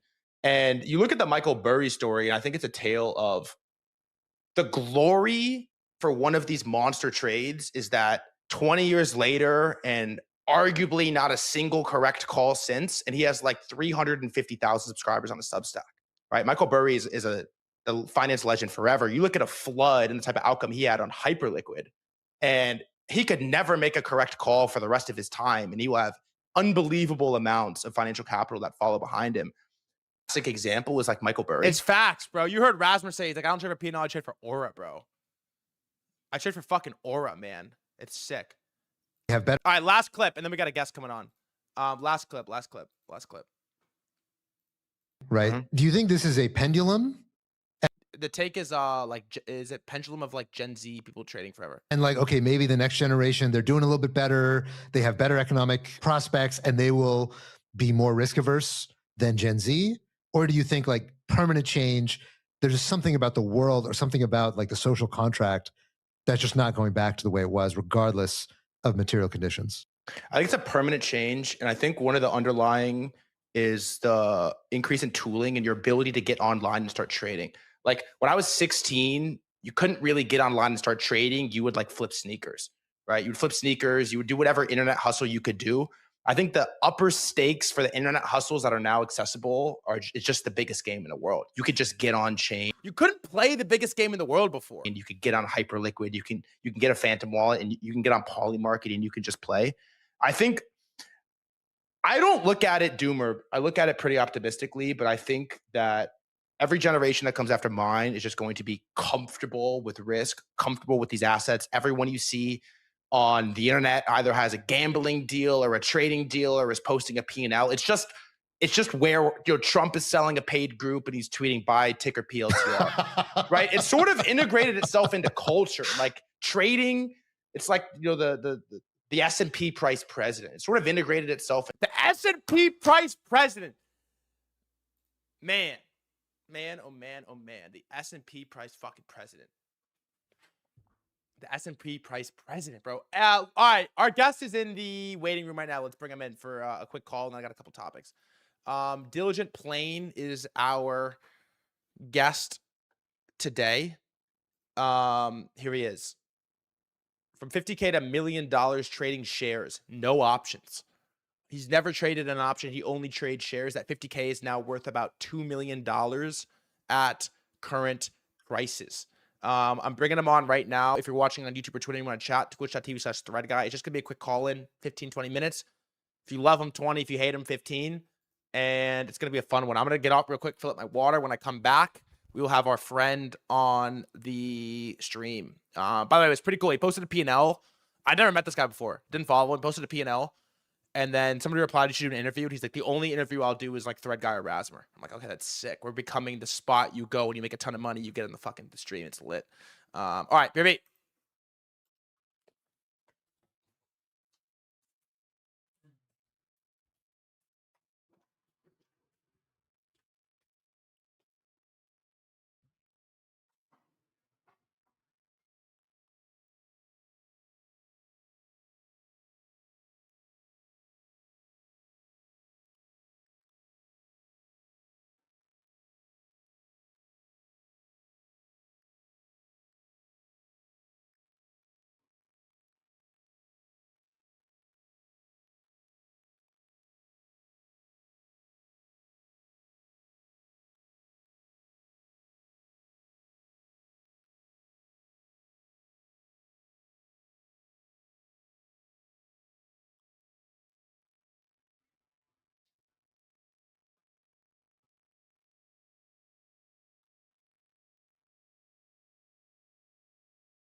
Brother, it's the S&P president.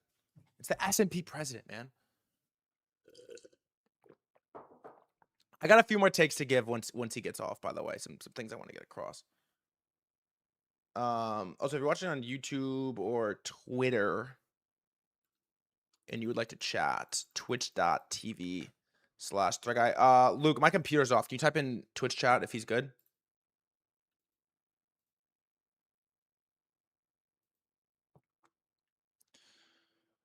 Crypto streamer threadguy joins to explain why today's on-chain trenches. All right, let's get it, man. I'm hyped. This is bro, 50K to 200K on stocks, note without trading options is disgusting. That's like so gnarly. Let's get it. Let's bring it on right now.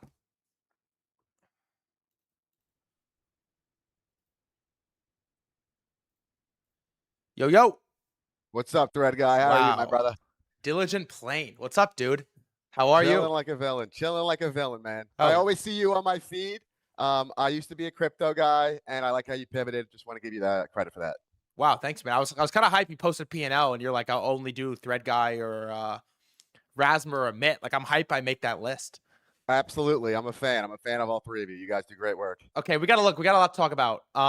But first and foremost, I just want to say I recognize your game. I know that PFP. You might be the last Reddit NFTer standing in the whole fucking universe, huh? Yes, my brother. You know. Come on, bro. DC.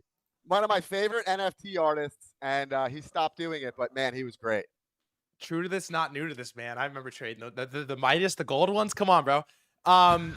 All right, I'll be honest, I'm not super familiar with you, but I've seen some P&L posting, and I saw a pinned tweet, 50K to 1 million, no options, only shares. We like to get a little degenerate in the stream every once in a while, so I don't know how many pure share buyer and sellers there are that watch.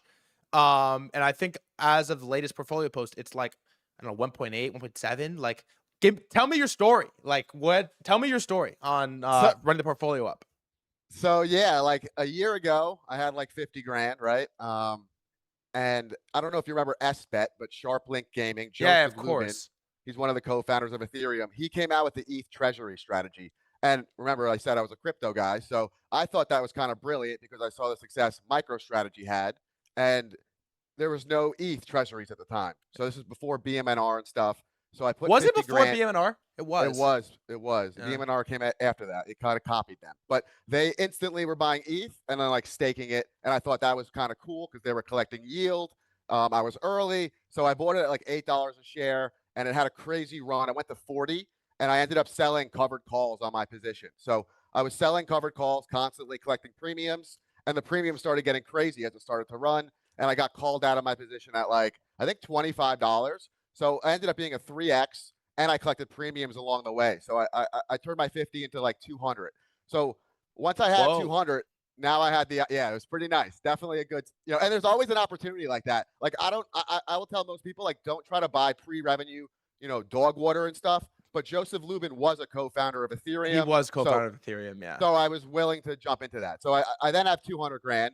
And once I had 200 grand, now I could borrow more money. And obviously, like, I wouldn't recommend borrowing a lot of money or buying options or doing stuff like this. I would say use the equity you have in your account. And when there's a big opportunity, you could dip into margin and buy. But I'm a degenerate, like I'm sure a lot of your chat is. And I use the margin a lot of the time to swing trade. And I don't fall in love with the stock. So I'll buy a stock. And once I get 7, 10, 11, 13, whatever, a solid percent in a short amount of time, I'll take my gains when they're outsized and I'll put that money into something else I like. So I'm always rotating, growing, growing. And I grew my account to, over 1.8. I'm actually at all-time highs. It's 1.85 million right now. So it's almost at 2 million. And I've learned a lot, obviously. Before my run from 50K to 2 million, I was buying stuff 10 years ago. And I'm 30 now. So when I was like 20, I was buying pre-revenue, bio stocks. You got to get burned. You got to learn, right? You got to trade through the fire. And I came all the way up to 1.8 mil. I would swing trade in and out. I used to post on Wall Street Bets, and my post would get like tens of thousands of likes. And then they banned me because they thought I was lying about my P&L. But I'm on Robinhood Social, so all my stuff's public. You can't fake that. So they banned me on Wall Street Bets, and I just kept running my account up. I keep running my account up. And I went to Twitter and I would just post about all my trades. So 3 weeks ago or so, when everyone was getting margin called and destroyed that was on margin, I was in the same boat. My account went from like 1.6 million to 600K. And I'll tell you, thread guy, I said some fucking prayers. It hurt. And I held through it all. I held all the way back up, and obviously got off a lot of the margin, and now I'm done with the margin. I don't need to borrow money anymore to grow my account. I obviously have capital now. But yeah, it's a dangerous game. I wouldn't recommend it to everyone. But there's also a lot of opportunities too. Like, you could see stuff NVIDIA invests in, and you could buy some of these equities below the price NVIDIA buys them at. So I think there's more opportunity than ever to grow your account. There's so much information. You don't have to be a professional trader or an analyst to grow your account. You could see stuff on X. You cover it. I tweet. You know, there's a lot of good information out there. There's a lot of bad, but there's more opportunity than ever. And I'm blessed. You know, the whole no options thing doesn't work as well when you're just slamming margin, right? No, I agree, but I'll say this. There's no theta decay on margin. Fair. And that's my and I've been burned on options in the past. Like, I remember, like, fucking 5-6 years ago, I bought Cloudflare options on their earnings like an asshole, and Cloudflare went down to like 30%, and Cloudflare is like the best company ever. If I didn't buy options, I would have been fine. So I prefer to stay away. I'll buy margin, and I'll get off the margin. So if I make money on my margin, I don't stay in the equity, and I think it's going to become the next NVIDIA. No, I'll just ease off, take the profits, and rotate. And I'm also a fundamental investor, thread guy. I'll look at a company and see its price to sales, its PE, its forward PE, the ROIC, and I'll kind of try to formulate if it's a decent deal. And obviously, no one really knows when to buy. We're all going to make believe we're this brilliant thing. We're not, right? It's all feel, but you kind of factor in all these different vectors and try to make the best decision you can.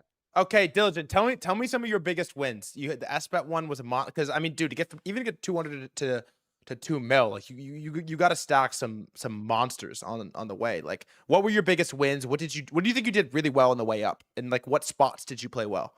I will say my biggest win is not having like monster wins. It's kind of compounding 1,000 trades over time. So you'll see if you go to my Robinhood social, my profit rate is like 90%. So, you know, I have a really high profit rate, which means I'm getting out of my trades fairly quickly. I'm not holding too long. But some of my biggest wins, Figma was a big win. Whoa. I bought a ton of Figma at $16, and it went into the mid-20s, and I sold. That was probably one of my bigger wins. I don't know, man. I gotta look at my Robinhood. Let me see. So what is your average hold time? Like, you're in these things super short term. I would say a couple weeks to a month. Okay. Like, my hold time's getting longer the older I get, right? Because I realize, like, there are good companies. Like, I look at Micron. You know, I don't think it's cyclical anymore, and I think at a 5 forward PE, it's probably worth just holding and see if it re-rates. So, like, I have 1.3 million or so in Micron. So now I'm kind of just holding some of these positions. And it depends the equity, right? Like, Micron, to me, at a 5 forward PE, the risk isn't quite as high as buying some other stock with a 70 forward PE. Wait. You have 1.3 million and 1.8 million in Micron right now? I have 1.3 million in Micron, and out I have out of the 1.8. And then I have $500,000 in Lumentum. Oh, it's all ported. It's all ported. Every single dollar I have, it's always ported, thread guy. And the margin is my cash. So when they say, do you have cash reserves? I say, no, it's all ported. But they're not in bad companies. They're in great companies. They're not in some sketchy shit company. I'm buying Micron, which is bottlenecked beyond belief, 5 forward PE, makes more profits than basically any company on earth besides Google and NVIDIA. And then I own Lumentum. Lumentum's one of NVIDIA's investments. And it's basically becoming the NVIDIA of laser chips. They're growing revenue over 100% a year. It's got a 26, 27 forward PE. So, you know, you got to find stocks that you think are a good deal, that are growing fast, and then sell options on them and collect premiums. Like, I sell covered calls frequently and constantly collect premiums weekly. And yeah, you might not have the balls to hold 1.3 million in Micron. Most people probably don't. But remember, I held my account from 1.6 to 600,000 3 weeks ago. I will hold through the fire and the flames. I'd rather not, but I will hold if I have conviction in the company. If I don't have conviction in the company, I will sell at a loss. I will take the $30,000-$50,000 loss if I don't believe in it and it's going sour. I just want to make sure I don't misconstrue your words. Did you say that quote, "The margin is my cash"? The margin is my cash. Yeah, like if let's say the market crashed again, like it did 3 weeks ago, then I would start to dip into my margin. But until then, I have enough capital now that I'm not going to dip into the margin. There's no need for it. I have enough capital. But yes, I don't keep cash. I keep equities, and equities that I really believe in, and equities that I think are a decent deal.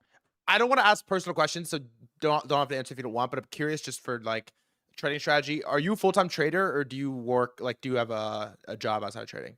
I am a full-time trader, but I also am a professor in Brazilian Jiu-Jitsu. So I teach Brazilian Jiu-Jitsu. So I'm turning into Batman the older I get, thread guy. Dude, what the fuck is that combo? I got a sketchy build. What the fuck is that combo? Wow. Sketchy build. And so you are a full-time trader, and you are 100% ported all the time.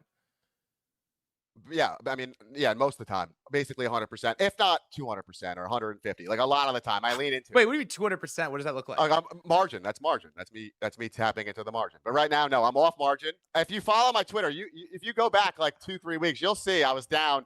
Like all my tweets, I was down. I was like, dude, are we going to zero? Like all my shit. And then you see me ride back up, and I didn't sell. And then I think yesterday or 2 days ago, I started to sell, and I got out of all my margin pretty much. I have like none on it. So. Crazy ride. I wouldn't recommend my strategy to everyone, but I would say this, like if you're new to investing, you should look at the companies that NVIDIA invests in. And whenever the price of those equities goes below the price NVIDIA invested in them at, you should probably try to start adding it because they do better due diligence than basically anybody. They know what's good, what's not, which CEOs are trustworthy. If they put a couple billion in, I likely will tail them if it goes below or around the price NVIDIA invested in the equity at. That's my main strategy. So you're mostly just buying, like, did you buy NeoClouds on this financing deal? Nebius? You know, no, I stay away from a lot of the NeoClouds. I had some CoreWeave. I sold it after the earnings, after that big rip. Okay. But no, I didn't own any Nebius. I'm a CoreWeave guy, but Nebius is great. And you know, I like stocks that have a cult following. You gotta pick one, right? Like you can't like both. I mean, it's probably smart to own fucking both. But it's yeah, like you can't like both. It's like which one are you? Yeah. You know? I'm a CoreWeave guy, which definitely is not as cool as being a Nebius guy. No, it's nowadays, not nearly as cool. Not even close. I don't even like to say that out loud anymore. Yeah. But yeah, I don't like the debt they take on. And I like the semi-chip suppliers. Like I like how Lumentum is another one of NVIDIA's investments. They sell laser chips. Like I like that business a lot more. They have higher margins. They're not taking on a ton of debt versus a company that takes on so much debt. I can't wrap my head around paying $250, $260 for Nebius with the amount of debt they take on. I get it. Like they could sell equity. They could raise at the money. I still try to stay away from the debt-ridden NeoClouds. Okay, 1.6 million to 600K in less than 2 weeks is disgusting. Talk to me about the mental. I don't know. I mean, you're a full-time trader, fully invested, 1.6 down to 600K. That's like 60% in 2 weeks. Like, how do you stomach that, and then how do you dig out of that? Well, I'll say this: I was lucky that I was in the same position Leopold was in, except I survived and he didn't. I will say we were in the same boat. But I was at all-time highs when the crash happened. So I was on, I think, 2x leverage with like 1.6, right? Something like that. And on Robinhood, the margin maintenance was 25% for each equity I owned. So I was able to weather the storm basically all the way down to where I was like 10, 20, 30K from a maintenance call. And I'll say this, Robinhood helped us all out during that crash a few weeks ago. The maintenance requirement kept lowering. Every time I checked, it would lower by 10,000. I was like, they're keeping us alive. Wait, so what does this mean if that got hit? What is the like? How does that work? What happens? So let's say I own $1 million in Micron, right? And I have a $500,000 account. They're going to say my maintenance requirement's 25%. So I have to have $250,000 in my account to own $1 million in Micron. Got it. So you have to have a certain maintenance requirement. So I have all these different equities that say like I need 280 grand to own the Lumentum position, 300 grand to own this position, right? And so I'm seeing all of these cave in. So now I'm about to be in a maintenance call, which means they start telling me I have to start selling.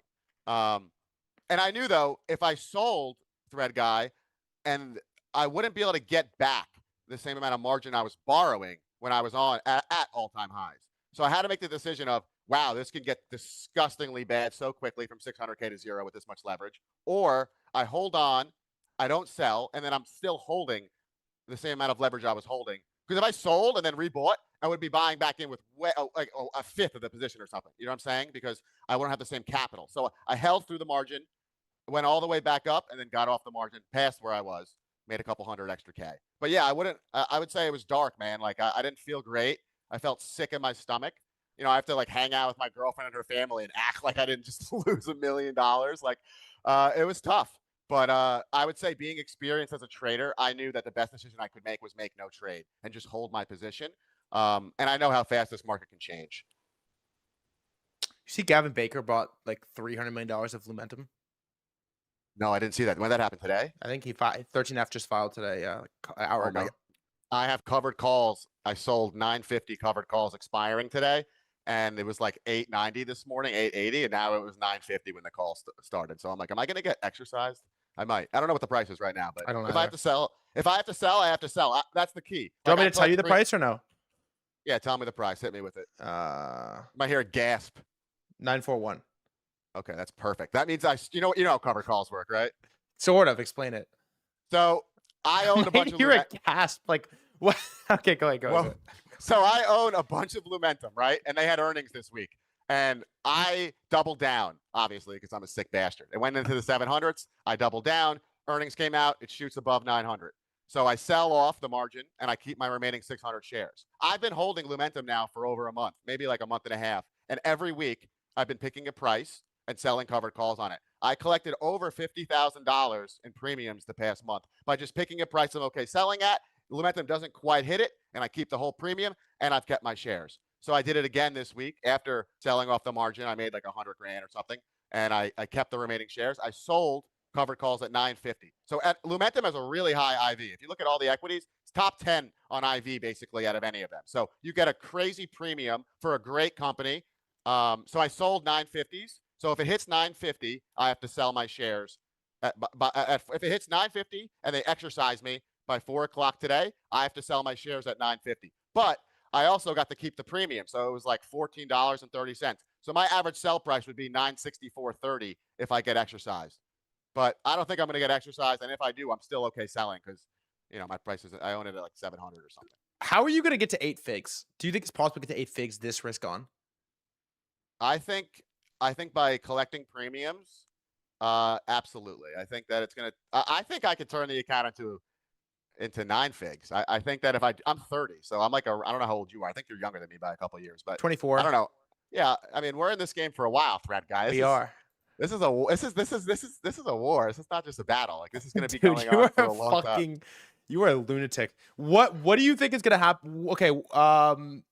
Medium term views on the market from here. Are we just going to V it back to ATH? Like what happens? I will say a V is obviously always pretty much the most likely thing to happen. It's I would say it's almost rigged. Every single time there's any sort of problem in the market, they just V it back up. I've seen it so many times.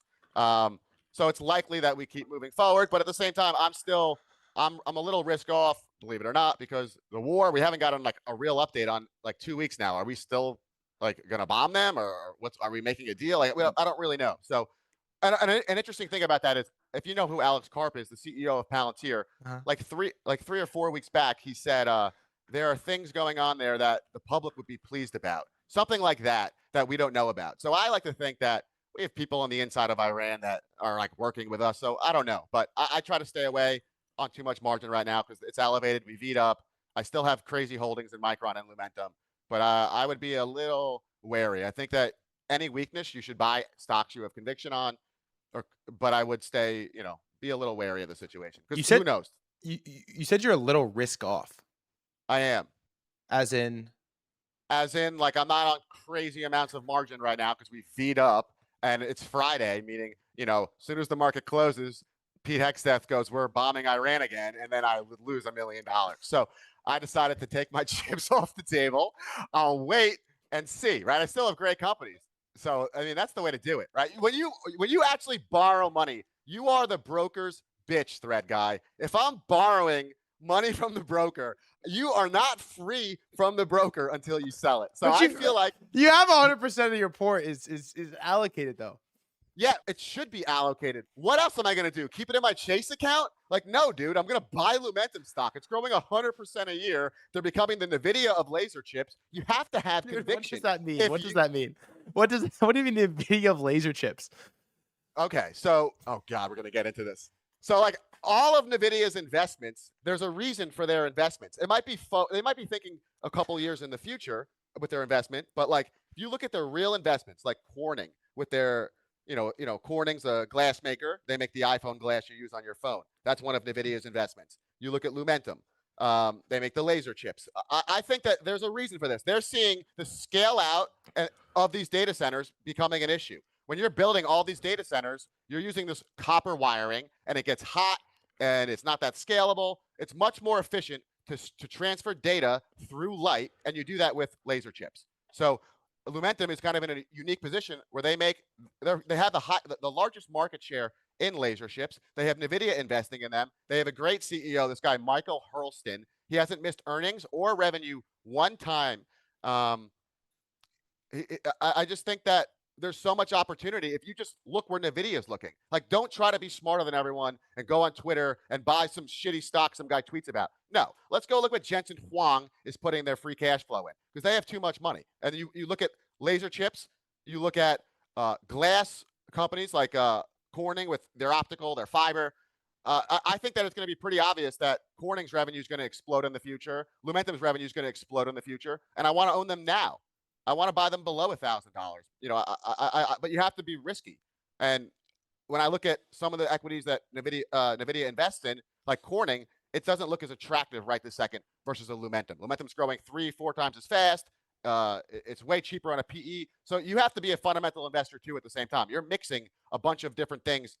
Like Conor McGregor said, an MMA fighter isn't just a boxer. They're spinning a bunch of plates. So you have to be spinning fundamentals, technical analysis, feel, all of these different things at the same time. Like Conor McGregor said. Absolutely. It's my favorite fighter of all time, even though he's been on a little rough patch. You think that last fight was rigged? No, absolutely not. 0% chance. You don't think he knew he was hurt before going in the ring? No. Conor McGregor has a ton of money and a ton of honor. He doesn't need to just walk in there for a payday. He's a great, one of the best fighters of all time. He doesn't need it. He is. But yeah, I've torn my ACL 3 times, so I know what it's like when you tear your ACL. That first kick he blew at his knee, 100%. You've torn it 3 times? Listen, brother, I told you, I fight. That's what I do. I believe it. Do you compete like actively? I mean, I used to compete a ton. As of recently, no. I just pretty much teach and I train a lot. I train. You ever tear a labrum in your shoulder? I haven't torn my labrum. You ever gotten shoulder surgery? No, but I've done my AC joint. I broke my AC joint. It's like breaking your shoulder, like a bone in your shoulder, basically. What do you think of PRP? Do you know about it? It's like peptides or something. Yeah, it's like I'm trying to. I tore my labrum. I'm trying to not get the surgery, and so I'm doing all this weird like. Ugh. No, I don't think it's gonna fix your torn labrum. I think. Don't think so? No, just go under the knife. You feel so much better. Go under the knife, really? On the shoulder? Yeah, because what are you doing? Are you living your whole life like, oh, I can't raise my fucking arm? Dude, I'm in pain all day, every day. Now I'm in agony right now. It's not my suit's a little bit too tight and it's like hanging off. It's brutal. Not worth it. Just get the surgery. It sucks for a week or two, and then you feel great. Your arm, week or two. Yeah, it's gonna suck for a little bit. Like suck meaning like you're gonna be like, oh my god, this is the worst thing I ever did. But after the couple weeks, you're like, wow, this is gonna be fun. And then a couple months, you're like, wow, I can play basketball again with my friends. I can throw a baseball. Like if you have a kid one day, I mean, maybe you're not a lefty, but you're gonna want to have a catch with them. And if you have a torn labrum for 20 years, you're not gonna be able to have a catch. Just get it fixed. I know that sucks. That sucks. You gotta get it fixed. The people that tear their ACL and they don't get it fixed or their meniscus, they're nuts. If you don't get your meniscus fixed, it rubs bone on bone eventually, and you need a knee replacement. You just got to get it fixed. Dude, what is the secret for the energy? Like, you just like down some coffee before you came on? I'll tell you what, thread guy. What do you got? This is the first call I've done, and I was laying in bed. I felt groggy. I felt like shit. My dad's girlfriend's granddaughter's here. She was jumping, pounding on the walls. Yeah, this is a crazy situation. So then right before this, I slapped myself in the face like I'm getting like I'm about to go into an MMA ring, and I pour cold water on my neck, and I'm like, it's fucking thread guy, get on there. And here I am, man, ready to roll. You know what they say, right? Choke a chicken. Choke a chicken. What does that mean? What does that mean? What does that mean? What does that mean? Fucking choke a chicken. Okay, wait. You used to be a crypto guy, dude. Do you know Pump Fund makes $1 million a day? They're trading at like 2x revenue. Yeah, well, that sounds pretty awesome. What do you think about crypto right now? Anything? 2x revenue, brother. Brother, I'll tell you what. They make $400 million a year annualized. It trades at $800 million market cap. Sounds like a pretty good deal. If Yes, you it does. ask me. But most cryptos aren't a pretty good deal. Yeah, but this is not most crypto. Just like light isn't most photonics, just like Micron isn't most memories. No, I would say that Micron demands a premium because it's an American memory company and they fab a lot of their memory in America. But yeah, crypto's in a tough spot, man. Like you look at a lot of the cryptocurrencies, none of them have any revenue. Their users are going down. But yeah, Pump Fund's in a unique position where I would say all the influencers kind of are there. 2 times price to sales attractive. That sounds attractive. Most cryptos can't even say they have price to sales. They don't have any fucking sales. So yeah, I would say that like being a crypto investor is tough because you're just hoping that your things are going to go up. Whereas as a stock investor, you know, you can actually see this company makes real sales. It's growing. You know, there's so much more to it. And I would say I love crypto. I used to be the CEO of a kind of a pretty well-known crypto company. I'll tell you privately, you might even know it. But I would say it's in a tough spot, man. Like I love Bitcoin, but Bitcoin, it's so hard to go up. It's Michael Saylor has made it that it's unattractive. Like, why am I going to come in and buy $2 million of Bitcoin when there's so much uncertainty around Michael Saylor's situation? Stretch, is he going to keep selling? Is it too centralized with Michael Saylor? Like, that's not the Bitcoin I envisioned when I was buying it in 2016. I had a different vision of Bitcoin and Ethereum. You know, like in 2017, Ethereum was supposed to be like this decentralized internet. Every application was going to run on it. And then everyone just shits on Ethereum and no one even really uses it that much anymore. Like they got rid of the gas fees. It goes to the layer 2s. The layer 1 doesn't make any money. It became unattractive to me as well. Yeah, hard to argue with that one. And I have one hot take for you. Okay. I think that no one has said this to you on stream, that I think there will be a combination, an inflection point one day of smart contracts and AI.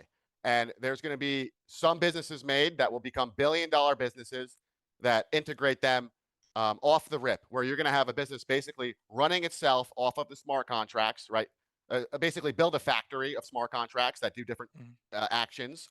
And that's going to basically run the business. And then the AI will do a lot of the other stuff. And it's going to be like a combination of the smart contracts. Like we used to build my old crypto business. We used to, build out a ton of smart contracts, but now I see AI where you can do all this development. We built all that stuff, without having AI like it is now. There's going to be a crazy inflection point. You're going to have some crazy crypto businesses that just run on the smart contracts and are super efficient with their AI. It's gonna happen. Okay, I like it. Playing, you're a movie, dude. This was incredible. You got any sign off advice for any of the aspiring traders in the audience? I would say, don't ever short a company that you have conviction in. That's a terrible idea. And I would say, keep adding to the stocks that you have conviction in. Like, just keep adding to your bag. There's no reason to try to get in, get out, unless you're trying to really grow your account quickly. There's a lot of risk with that. You're better off just having conviction in 3, 4, 5 stocks, like the Stanley Druckenmiller strategy, and just keep adding to your bag. That's it. That's the way to get rich. You just keep adding to the stocks you have the most conviction in and watch them grow. Instead of owning 100 stocks, just own 4 or 5 that are winners. Only own winners, and that's it. Last one. Eli Lilly. What do you think of Eli Lilly? You're like I imagine you're in fucking pretty good shape, big health guy. Like Retta, they're gonna get approved. What do you think of Eli Lilly? People always shell it to me in the X comments. I don't know enough about it. I'll be honest with you. I know a little bit. It looks like a good deal, though. It's not expensive. Okay. Is it? Wait, time out. Give me 1 second. Give me 1 second before I speak on that. Eli Lilly, FinViz. Let's see it. Wow, you own Eli Lilly? Let me guess. You do own someone in the chat. Big fan. Okay, let's see. Pays a little dividend. Forward PE of 25. It's growing sales year over year, 50%. 32% return on invested capital. Yeah, it's not terrible. Let's see the dilution. 1 second. There's no dilution. Yeah, it's okay. It's fine. I mean, it's not what I would buy, but it's not terrible. It's better than most shit people will show you in the chat, I'm sure. Not terrible.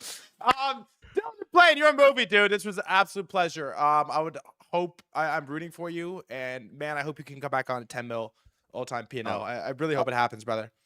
I'll be back. You're the man, thread guy. Likewise, dude. Hey, likewise, man. I'm your fan. Have a good one, man. Peace, my brother. And you're in New York, right? I am. I'm in New York too. Maybe one day we'll link. Maybe one day, man. It'd be legendary, iconic, if you will. All right, peace, my brother. All right, brother.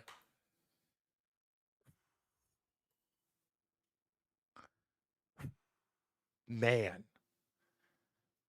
Holy shit. What just happened? Dude. That was nuts. That was a tornado, if you will. W guessed. That was a tornado. Shout out Diligent Plane. Tell you what, the guy's got more money than I am this year. The risk off part had me. There was a moment there when I had a tear in my eye talking about risk off, but in NVIDIA Photonics. You might hear. Tell me what price you might hear a gasp. Was hilarious, bro. That was good. That was really good. He also drew down way bigger than you in like 1 week. Yeah, that 1.6 to 600K in a week is fucking. That's scary, man. That is like a insane drawdown. I just got a Hasib quote tweet. That's got a guy that blows up or makes 100M. One of the two. It's a very fine line.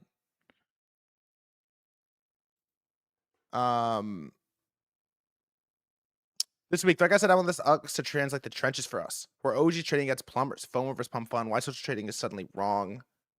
Oh, working. I mean, well, we'll kick off the next crypto bull cycle. Gen Z and hyper gambling. Great episode. Give that a little retweet. That was a lot of fun. Thanks again for having me on.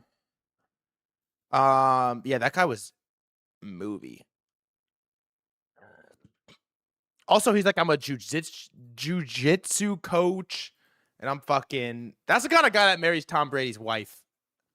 By the way, that's what it takes. Yeah, Flow Horse's mentor. That's what it takes.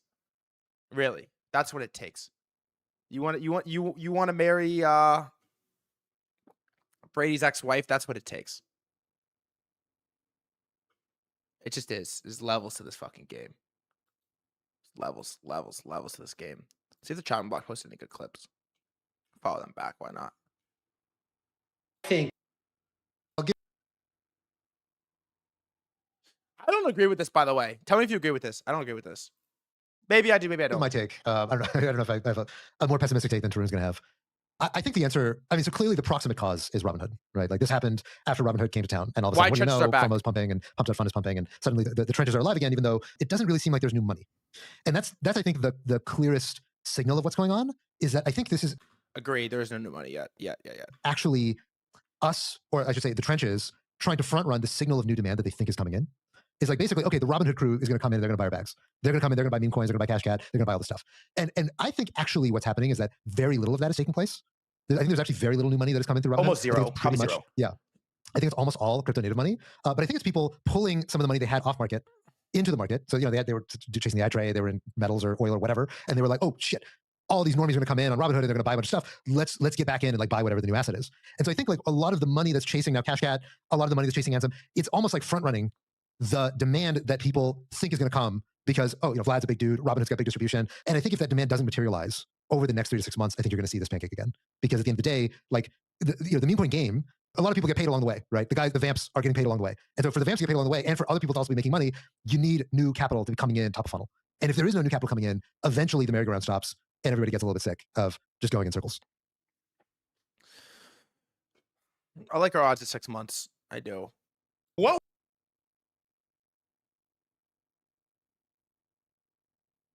This is my favorite clip. I'm just going to retweet all the clips. I'll give my take. I don't know. We said this.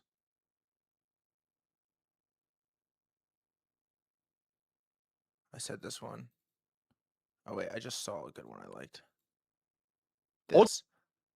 This too. I was talking about why the social, like winning the social graph for these on-chain trading platforms is going to be like the most important part because it's so sticky. And I compared it to Farcaster losing to Twitter. Ultimately, the reason Farcaster lost, there's a plethora of reasons, but I think if you could distill it down, it's a good word, to one reason, it's that when something crazy happens in crypto, Kobe's first post is on Twitter, not Farcaster. So how could you win? Everyone goes there first. Farcaster is an afterthought. And you only have Vitalik. It's sort of, you need 51%, right? We've seen a Mixer bought Ninja when he was at the peak of his Fortnite career. And, you know, he brought over a massive audience, but 51% was still on Twitch and they just tipped the boat over. I think this was like the Farcaster problem. This is how I think some of the social trading stuff is going to play out, low key. You win the social wherever they post first. Unks must have no clue about Ninja. I know, but it's the best example I could give, you know?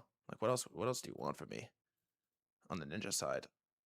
There's always other topics I wanted to hit, but I don't know if we're going to anymore. I don't know if we're going. Look at the market, actually. True Social does well because they have early tweets. I mean, the only reason True Social even matters is because Trump is so... the day Trump is not president anymore, True Social activity is going to drop like 90%, I would imagine. It's just a Trump tweet aggregator. DRAM, not bad. Yeah, IGB, IGB, Soxel, slow Friday. What is he holding on to? Micron and Light. Micron, not bad, and Light is not on this list. I guess it should be. Lumentum. Light.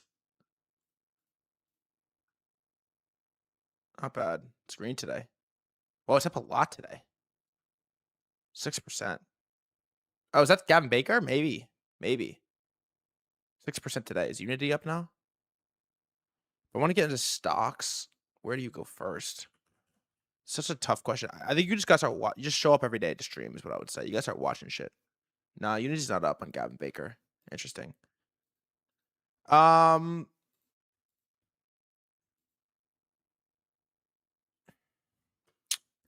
in a fun spot, guys. I don't know. We're in a fun, wild, interesting spot. Dario's wife. Okay, fine. You didn't read it? Okay, it's a very weird story. Do you want it? Fine. It's a weird story. Dario's wife that nobody knew was his wife. She basically doesn't exist on the internet. Okay, her name is Cammie Clark. She basically is a ghost on the internet. And it's so scrubbed, if you Google her, you will find a picture of her sister. Claude doesn't even think know if she's married.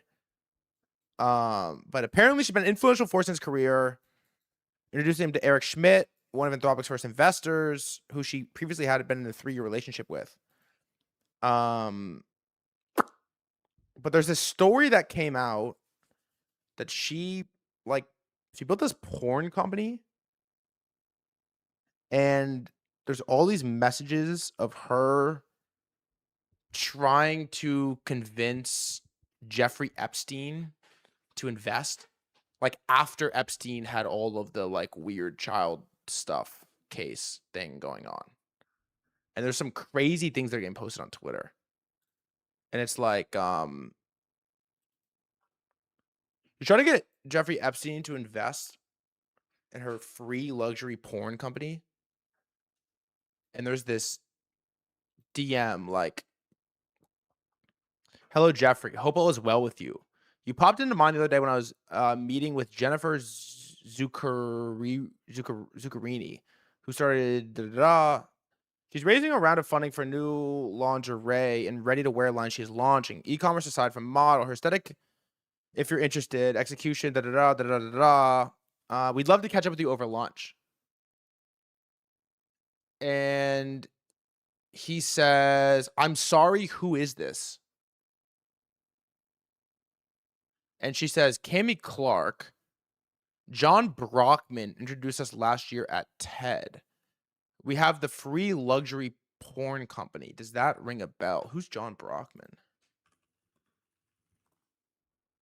John Brockman is an American literary agent and author. specializing in scientific literature. He established the Edge Foundation, online magazine exploring scientific and intellectual ideas. He was also closely connected to Jeffrey Epstein. There you go. That's in the fucking Wikipedia. Is nuts. And so yeah, came and collected Jeffrey Epstein, March 8th, 2018. We have the luxury-free porn company. Da, da, da, da. And he goes, "Does that ring a bell?" Epstein replies, "Yes, a loud gong." She replies, "Ha ha ha. I was gonna say, you would be the first person ever that didn't remember us." On the Gmail, bro. And then I didn't have Dario's wife flirting with Jeffrey Epstein on my bingo card, but here we are. And so, yeah, I don't really have like a, I don't know, a climax to the story, but extremely bizarre situation here. Now she's everywhere. It's everywhere. Clark, the mysterious woman behind the 13 trillion IPO. Oh. Yeah. Extremely sus.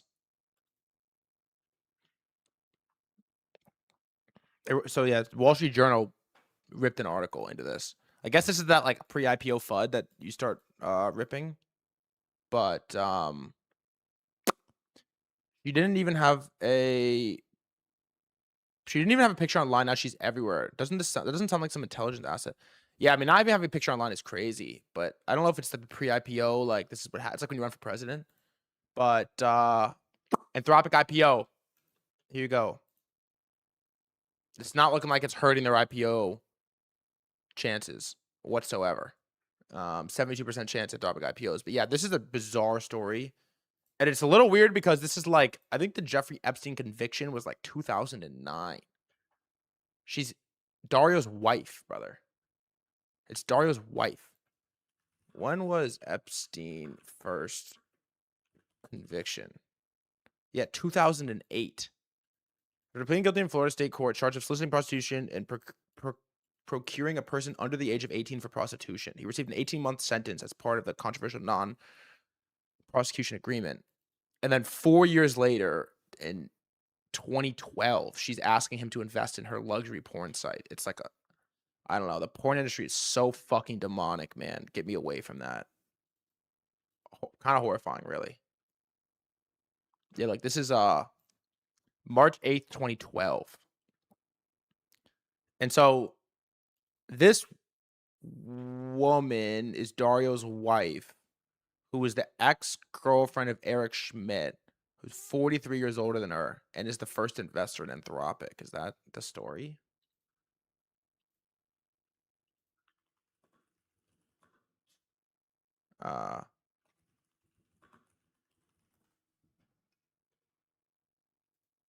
Former Google CEO Eric Schmidt became an early investor in Anthropic during the Series A, so he wasn't the first investor.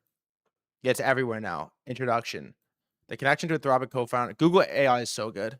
It really is incredible how quick this is like part of it, right?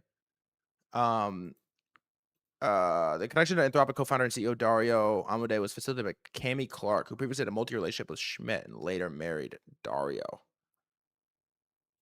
Very bizarre. Didn't Eric Schmidt invest in Kita or whatever? Remember that fucking... Do you remember that? Is that Eric Schmidt Kita?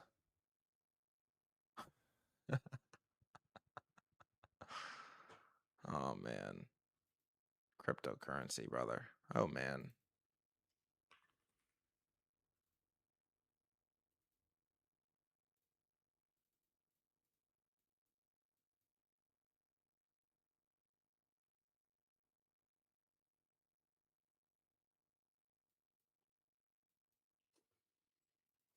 That's not great.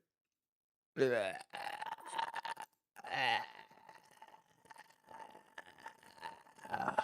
that's not great. Not great. Keto went ballistic last cycle. Mommy, I want cake, says. It's an interesting Twitch name you have chosen, my friend.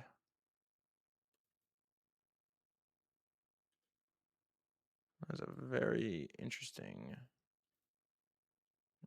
name you have chose. Okay, I have one more thread guy clip to watch. Scarlet Fox, thanks for the gifted.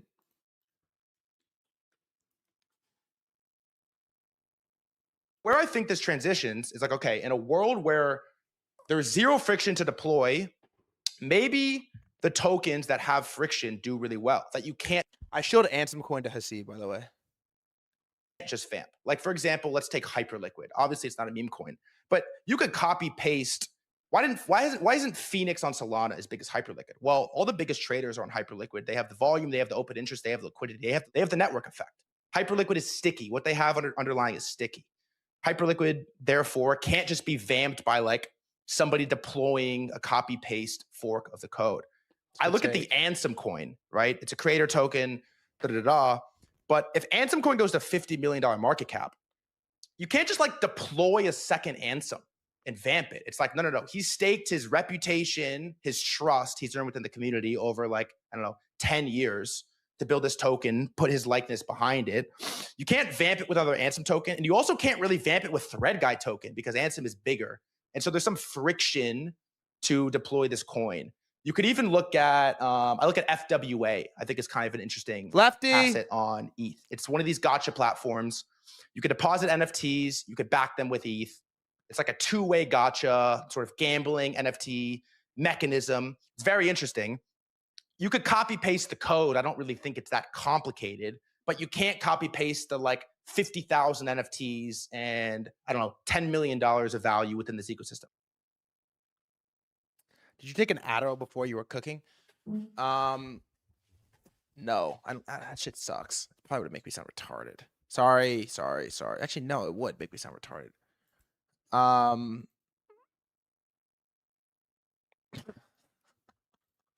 This is funny. Did I talk about your matchmaking service? Oh. All right, I was highly recommended that I should hire a matchmaker, like one of these like highbrow, real deal, like luxury matchmaker services. Also on the stem cell thing, I did PRP. I'm kind of scared of stem cells. What do you think, Chaz? Has anyone here done a matchmaker before? I might start doing it. I think it's gonna be really good stream lore. Why would you want that match to be like gold digger, bro? No, I don't think that's how it works. Like, why does it have to be a gold digger? I don't think it has to be that way. Like, I don't think she's gonna like ask my net worth before.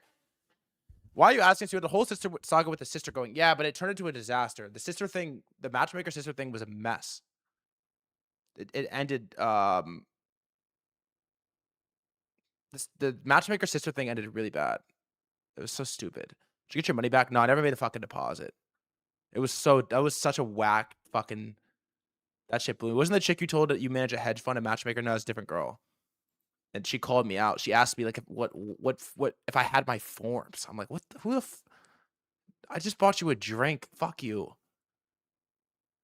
Are normal girls using matchmakers? I don't think the girls use matchmakers. I think they get like, recruited. Like I think you like meet. I think it's like a male initiated one-way matchmaking, and then they're like, okay, I have to go find this like person now. Like, I don't think the girls go to a matchmaker. I don't think. I'm not very experienced in this domain, though. I'm not very experienced in this. Just go to church, bro. People do this to settle, though. Matchmaker is more opium than Tinder, Bumble. Old school vibes. It's Lindy. Yes, bro. Yes.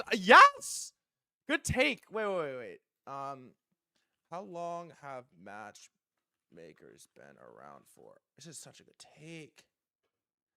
2,500 years, bro. Back to ancient civilizations. The Zhao dynasty, bro. Ancient Greece and Rome. Yes.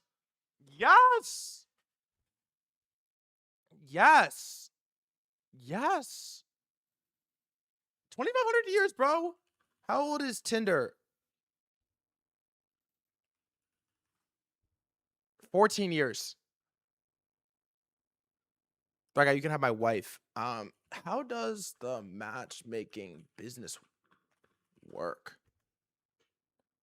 Connects paying clients with curated data prospects through personal interviews, manual vetting, and private databases rather than automated app slop algorithms.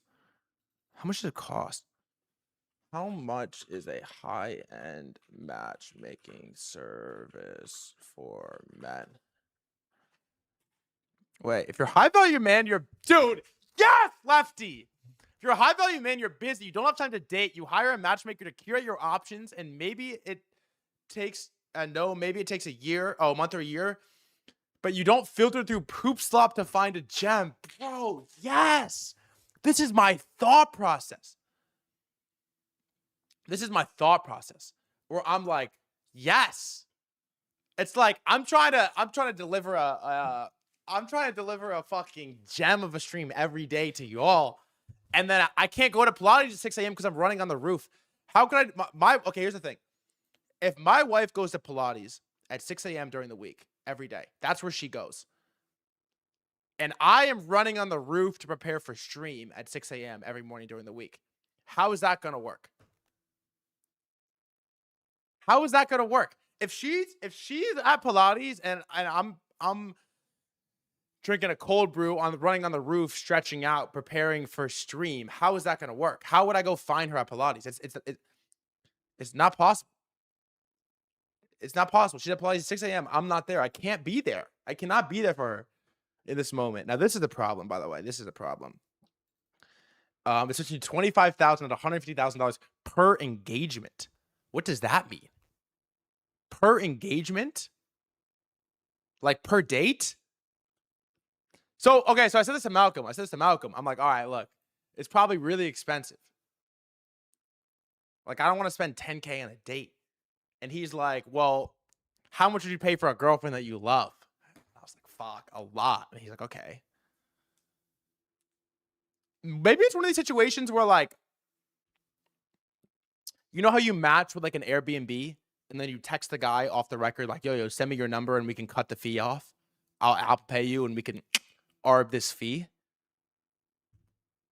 Maybe we could do something similar on the matchmaking service. I don't know.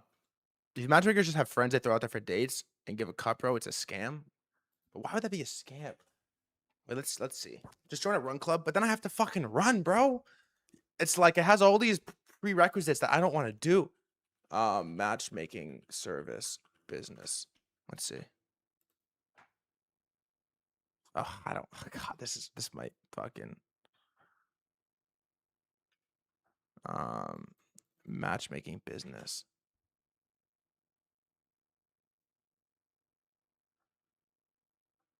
And there's no comms on this at all. There's no videos.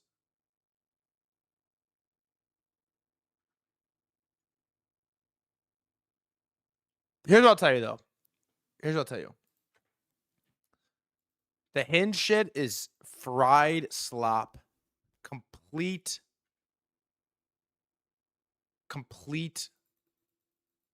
fried slop. It's fried. It is perpetually fried slop. Okay. There's no way. The exclusive matchmakers are like, if you know, invite only kind of vibe. Used to be Raya was good at bro. I know some people that are on Raya that is like, this person, like, Raya is completely cooked. I feel like the second the normies.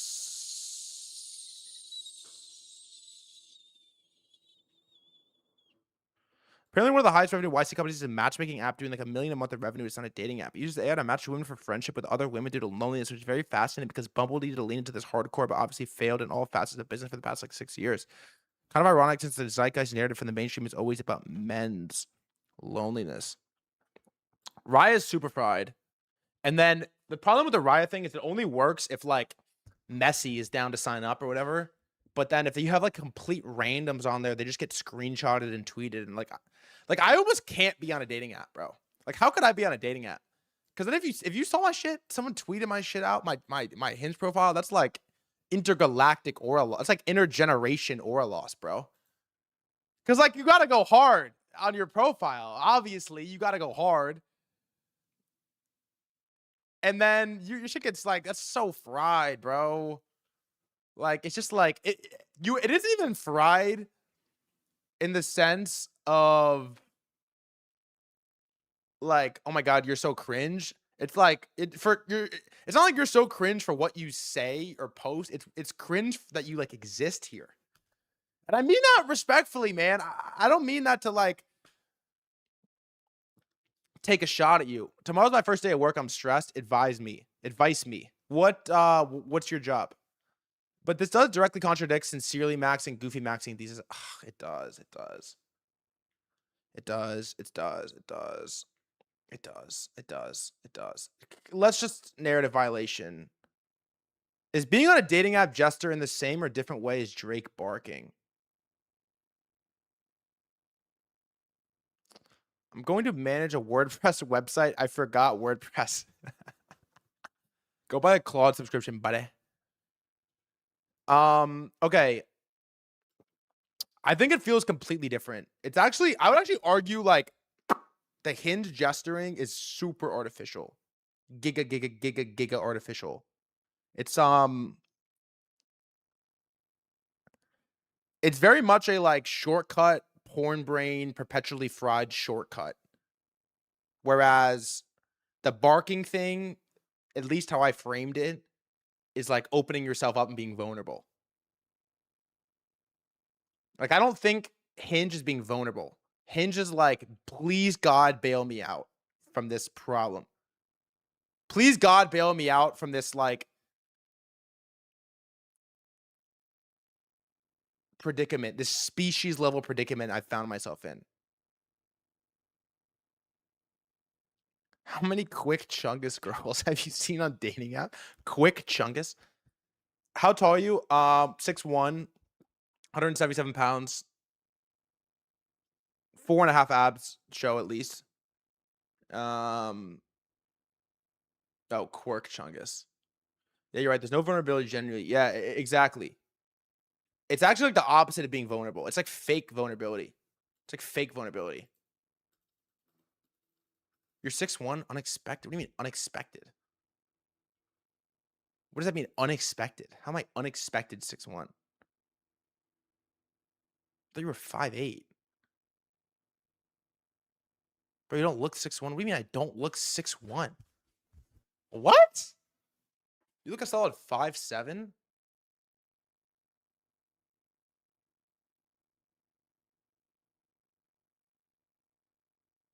You look really short on stream?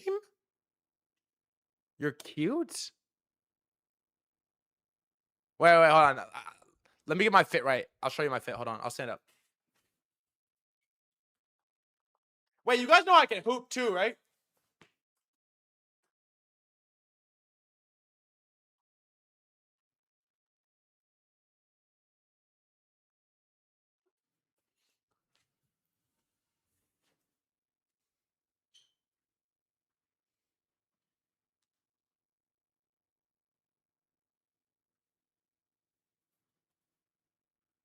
This is the problem with Hinge. My shit on Hinge look like this. This is my intro picture on Hinge.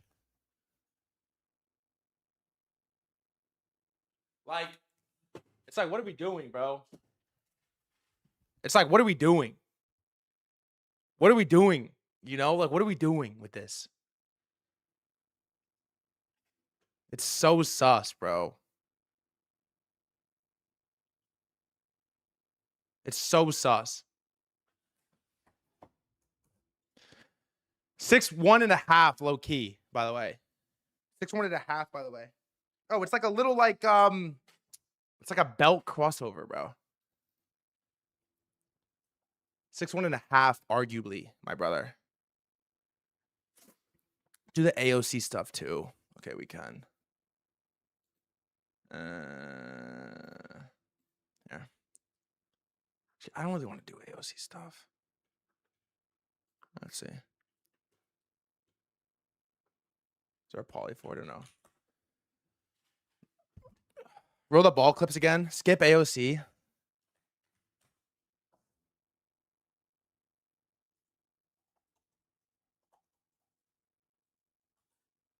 Let's see.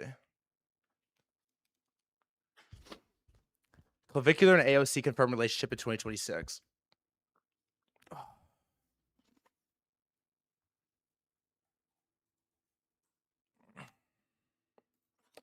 This one's kind of crazy. Okay, this one's kind of valid crazy. Presidential election winner 2028.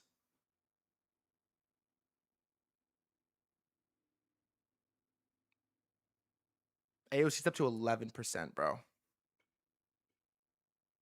It's up to 11%. And she's single. I saw this. This is actually good. This is a fun post.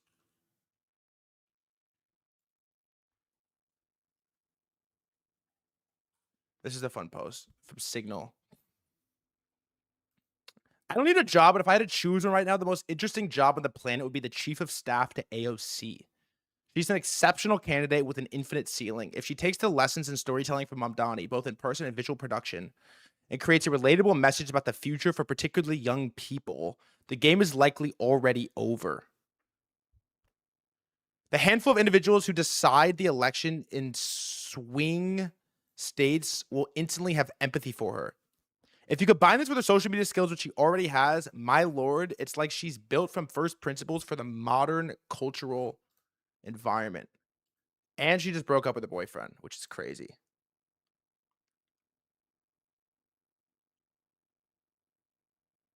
Dude, I'll tell you what.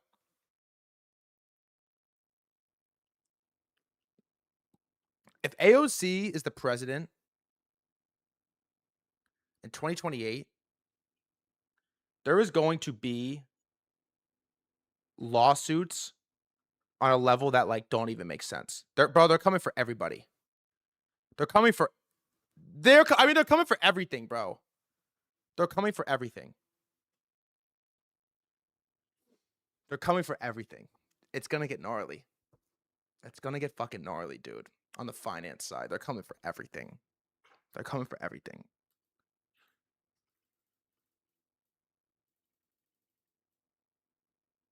I've never really paid attention to politics prior to Trump 1, but really Biden 1. And then obviously Trump 2, we covered all day. But they just got some wild, there's just some wild shit going on right now. Maybe Trump will pardon everyone who did crime in crypto.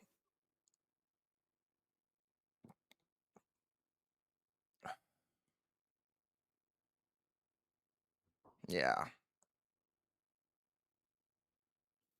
Maybe he will, man. I mean, he probably will.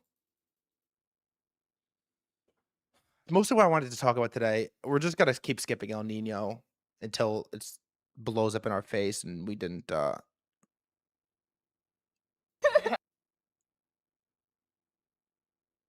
wait, what is this? Agents fuck up. We raised 2.3 million to pre-seed to tell you before it's too late. What is this about? Roll ball clips. You actually want to see my hooping clips? You actually want to see me hoop? Because I'll show you right now. Really? You've never seen it? Interesting. Because you've really never seen it, huh? High school. How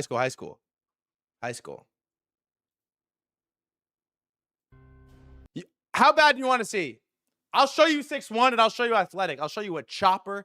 I'll show you step back going left, pull up going right, one dribble left, one dribble right, top of the key. You want to see some? All right, bet. I'll show you some real shit.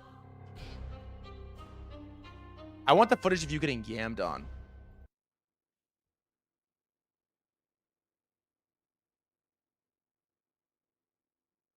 Wait, I actually think I can. Jalen Coker dunk. I actually think I can find that.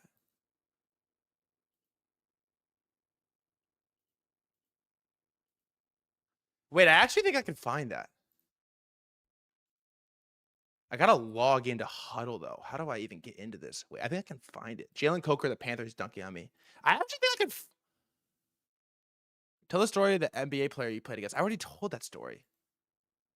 Let's see if I can find. Hold on. I gotta figure out how to sign in though. If I can't sign in, I'm fucked. Let's see. I am signed in. Michael Jerome.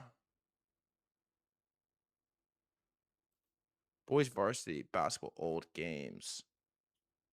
No.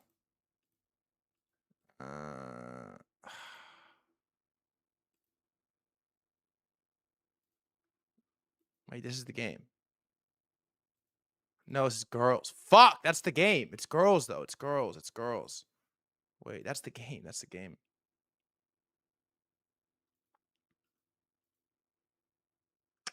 No.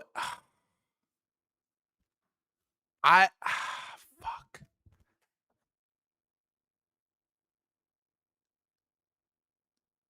No, I don't know how to find it, dude. Team highlights. They like delete the videos. I guess it's like a storage problem. Can I search on Huddle? Jalen Coker.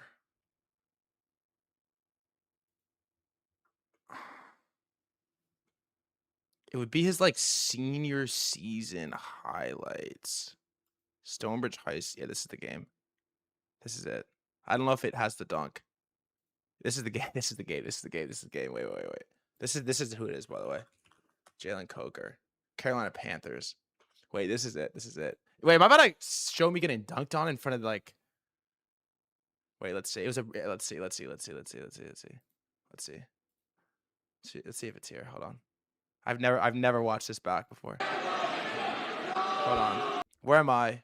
I'm right here. This is Jalen. This is the last game of my career, by the way. It's a minute 17. Let's see. This is the last game of my career. I lost to them 8 times in my life. This is me right here. Score on the first play. Dog walked right on my head top. That's just me. That's me. I mean, that's just like fully on me, right? I'm like stumbling. It's the last game of my career. Oh my God. It's totally in this, by the way. It's probably the last play. It's a minute 17 seconds.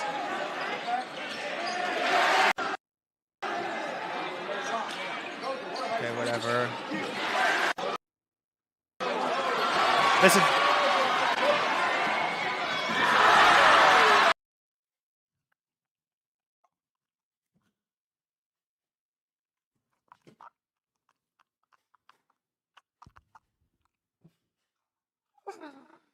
Oh!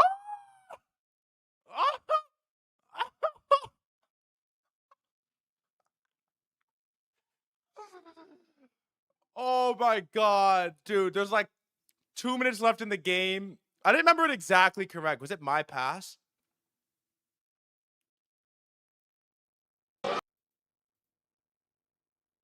Wait, hold on. Who threw this pass? Let me see. Like, where's the ball coming through? Is it my pass? I don't think I threw this. Like, he looks like ready to catch it. He didn't throw it. He didn't throw it. Was it a skip? How did the ball get here? It doesn't look like I threw it either. It had to be here or here, right? It does not look like I threw it. I look like I'm ready to catch it. I think it was a skip from... Yeah, I didn't throw it. This is Jalen Coker, receiver for the Panthers, just signed a $16 million contract. Look at this. Look at this. Look, okay, so look, this is me. This is me. I'm the only one running back. This is Coker. Look at me. So what I'm trying to do is I'm thinking he's about to dribble the ball with his left hand, and I'm like, get me the fuck out of here. I'm trying to run through for the poke. Look at where I'm going. Look, I get out the way. This is like a business decision right here. Look at me. I'm making a business decision.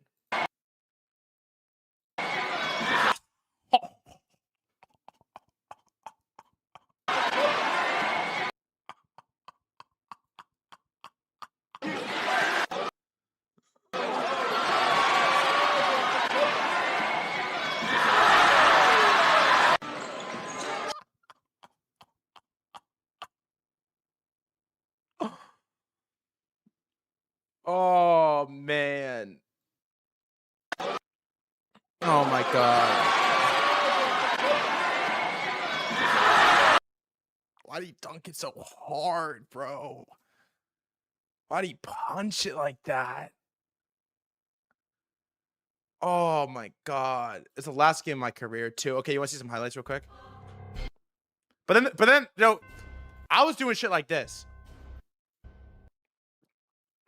I was doing shit like this. I was putting kids in body bags, though. I was putting kids in body bags, man. I was doing shit crazy, man. What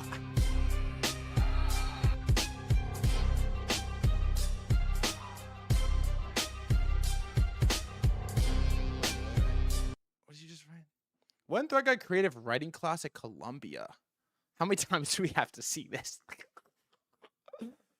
I'm telling you, bro, you won't find a girlfriend just edging to yourself and playing for some random date. Read some fiction, write poetry, Get out of your comfort zone. Approach some girl reading a book at a coffee shop. Look the book up, pretend you read it, start a conversation, say it's stupid, you didn't read it and just wanted to talk to her. Oh my God, bro. Rectal Pocket with the best dating advice in the chat every day. Do you show your dates your high school basketball tapes? Well, funny you ask. It's like, nah. No, I don't. I mean, they've seen him, obviously. Like, my ex-girlfriends have obviously seen him. Like, obviously, every ex-girlfriend I've ever had has seen him. Date is questionable. 9% of girls read books in public, so men approach them. Really? How many, after how many dates do you show them? Well, I mean, it depends. Like, they'll do the whole, like, I wish I could give you my dating skills. I have to shit down to a science. Okay, let me ask you a question. Are you single right now? Rectal Pocket?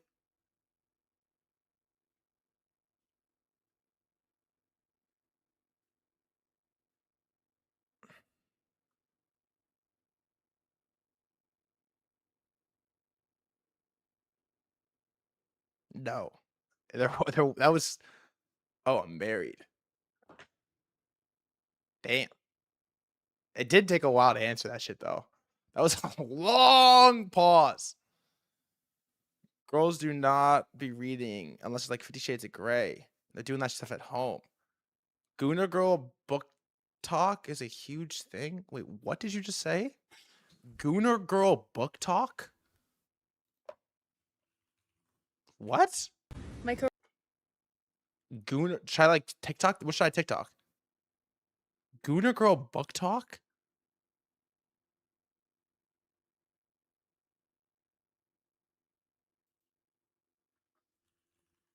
Gooner Girl book talk. It's all smut books. What's smut? What does that mean? Smut. Sexually explicit writing or pornography. It can also mean a speck of soot or dirt, or a type of fungal disease that harms farm crops like corn and wheat.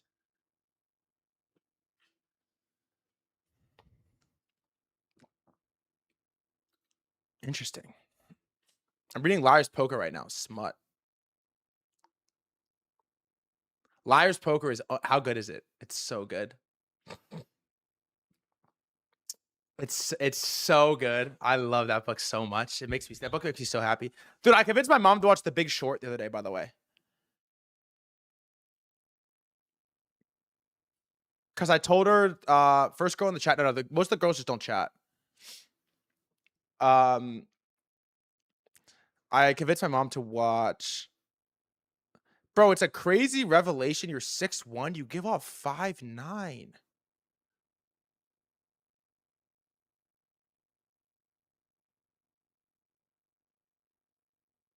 Do I? Yes or no? On that. He's not 6'1". I just stood up, bro. It's his posture. What's wrong with my posture? Bro, I thought you were a midget. Come on, bro. I think it's the spatial in the frame. So much space around you. I was surprised too when I met him IRL. Rasmus 5'10", bro. Rasmus, if I'm 6 foot, Rasmus not 5'10". There's a lot of space around your head into the top of the frame. I think it makes you look shorter.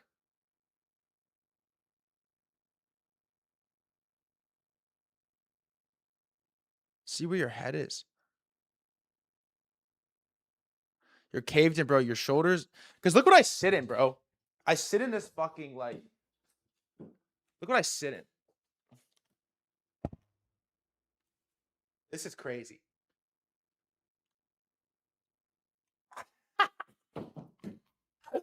Ah!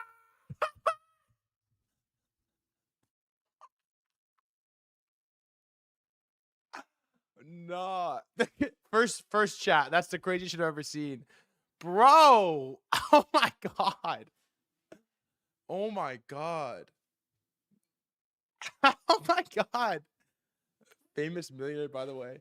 Bro. I mean, dude, hear me out. Like, I bought this Herman Miller $2,000 chair, and it was the worst thing I've ever sat in my life. Bullish counterparty, not investing in Herman Millers. No, we have one. We just hate it. I bought one. It's the worst chair I've ever sat in my life, bro. In my life. I was dying. Remember I was streaming in it? It's the worst thing ever. And then, so there was like a chair in the living room, and there's this like, well, I don't know. We just like had these little like wishbone chairs. But the problem is they like really,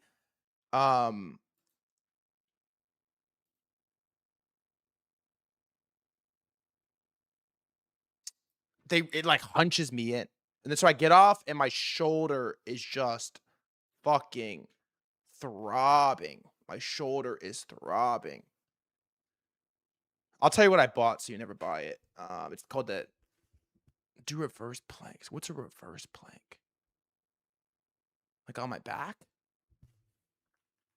Reverse plank. Oh.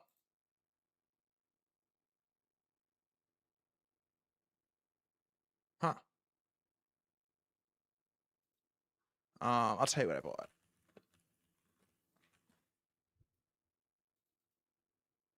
Do you like your bubble couch you used to have? Oh, that orange thing? Yeah, yes. I don't know. It was fine. It was fake though. I bought the fucking thing on like AliExpress or something. That shit was fake as fuck. So maybe if it was a real one, it would have been nice. This is the chair. $1,700. Aesthetic wise, it's Grail. It's so Grail aesthetic. $1,700. It is the worst chair ever. I think luxury chairs are such a scam because it's like, bro, your ancestors were not sitting in like luxury puffed up like leather seating. That's like, no, they were laying on the fucking floor with strong backs. I don't know why I don't like it, by the way. Like, I think it's just my shoulder. I gotta get shoulder surgery is what has to happen. I gotta get surgery on my shoulder. Because anything that I sit and it pulls my shit forward and I get off and I'm just dying. Have you heard of the barefoot meta? Yes, I have. I have. Standing desk. I used to do the standing desk thing when I would watch a mitt for Market Open, but now I stream Market Open. Bro, the labor surgery doesn't help. Have you gotten it? This is my fear. Have you gotten it? Do you know about the FOMO app? Yes.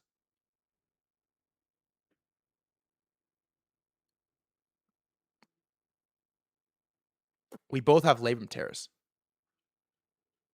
Whoa. He got surgery. I didn't. Oh, my brother. I thought you meant me. He got surgery. I didn't. He's still fucked.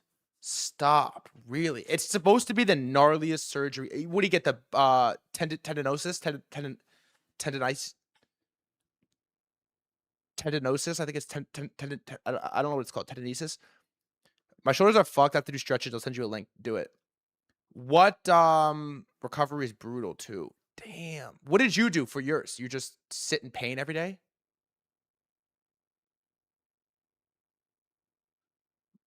You just are like, so he's in pain, you're in pain all day. We're just both in pain, but he got surgery, didn't. I do a lot of straight arm hangs.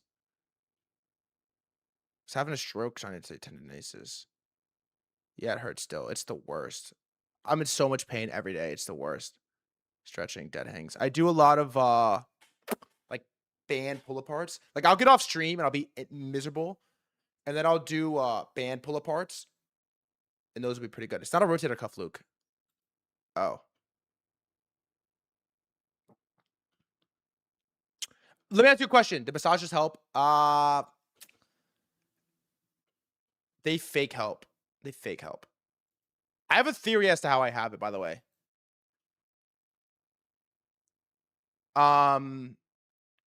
It helped for 24 hours. What was I gonna say? Public park stretching today. Basketball. I'll tell you how I did it. Hold on. But I was gonna say, I forget. But I did it. I have a theory as to how I did it, which is I think one of my legs is longer than the other by like an inch. And so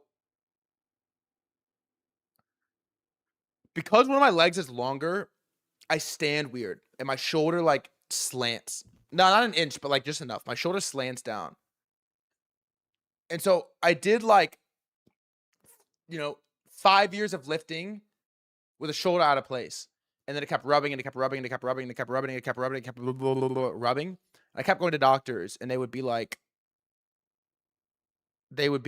dude, you're fucking fine. I'm like, what do you mean you're fine? I can't do a push-up.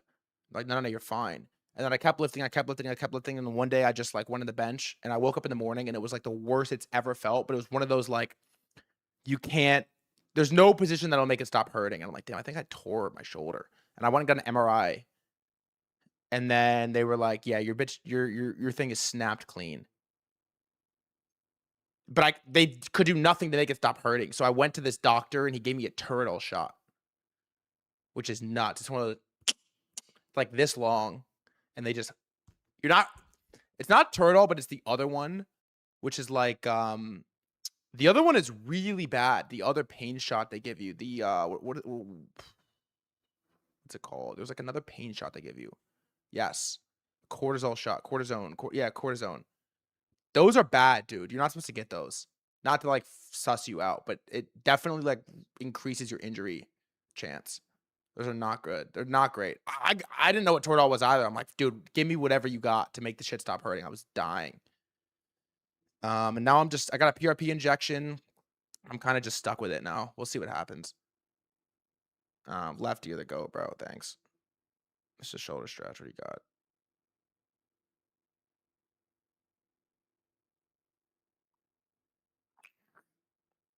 Yeah. This is a good week of stream. Just Google stem cells. The problem with stem cells is like, okay, you know why I don't want to get surgery? I'll tell you why I don't get surgery. Modern medicine is growing and advancing so rapidly that I think you get some surgery, it's permanent.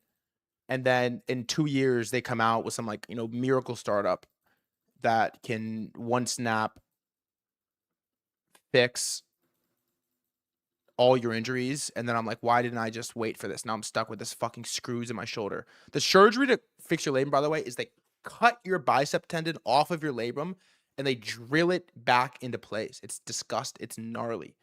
So once you go under the needle, it's like your body's different. You don't know how it's going to react. So avoid surgery at all costs, I think.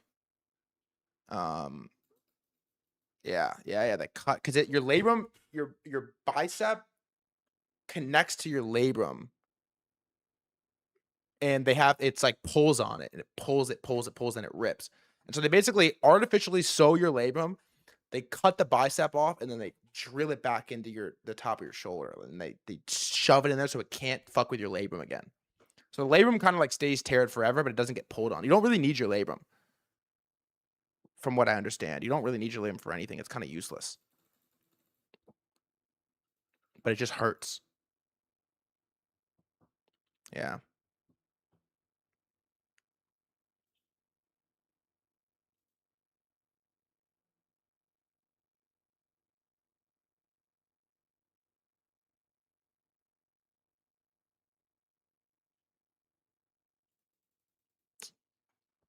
Great stream week. Yeah, it was. You guys rock. All right, I gotta go. I'm leaving. I'm going to do a podcast. What's it called? The podcast I'm doing right now. I'm so hyped for this. I'm podcast tour right now. What's it called? Gen Z. What's it called? Cap table. Let me see. They're so sick. I think they're awesome. These guys rock. Cap Table TV. Yes. Gen Z's #1 tech show. Peace, Mr. Lefty. The Cap Table. They rock. Gen Z's #1 tech show. They're fucking sick. Huge fan of these guys. I'm going to do it in person in New York, and I'm going to go talk about Pump Fun. So, all right, I'm out. If you're new here, I'm live every day at oh, you could see my screen, whatever. I'm live every day, 8:30 a.m. EST. I'm out. I love you. I appreciate you. I will catch you when I catch you. See you when I see you. Have a great rest of your day. Love you, motherfuckers. Peace. Listen to Chow and Block. Tell me what you think. Bye, bye, bye, bye, bye, bye, bye, bye, bye, bye, bye, bye, bye.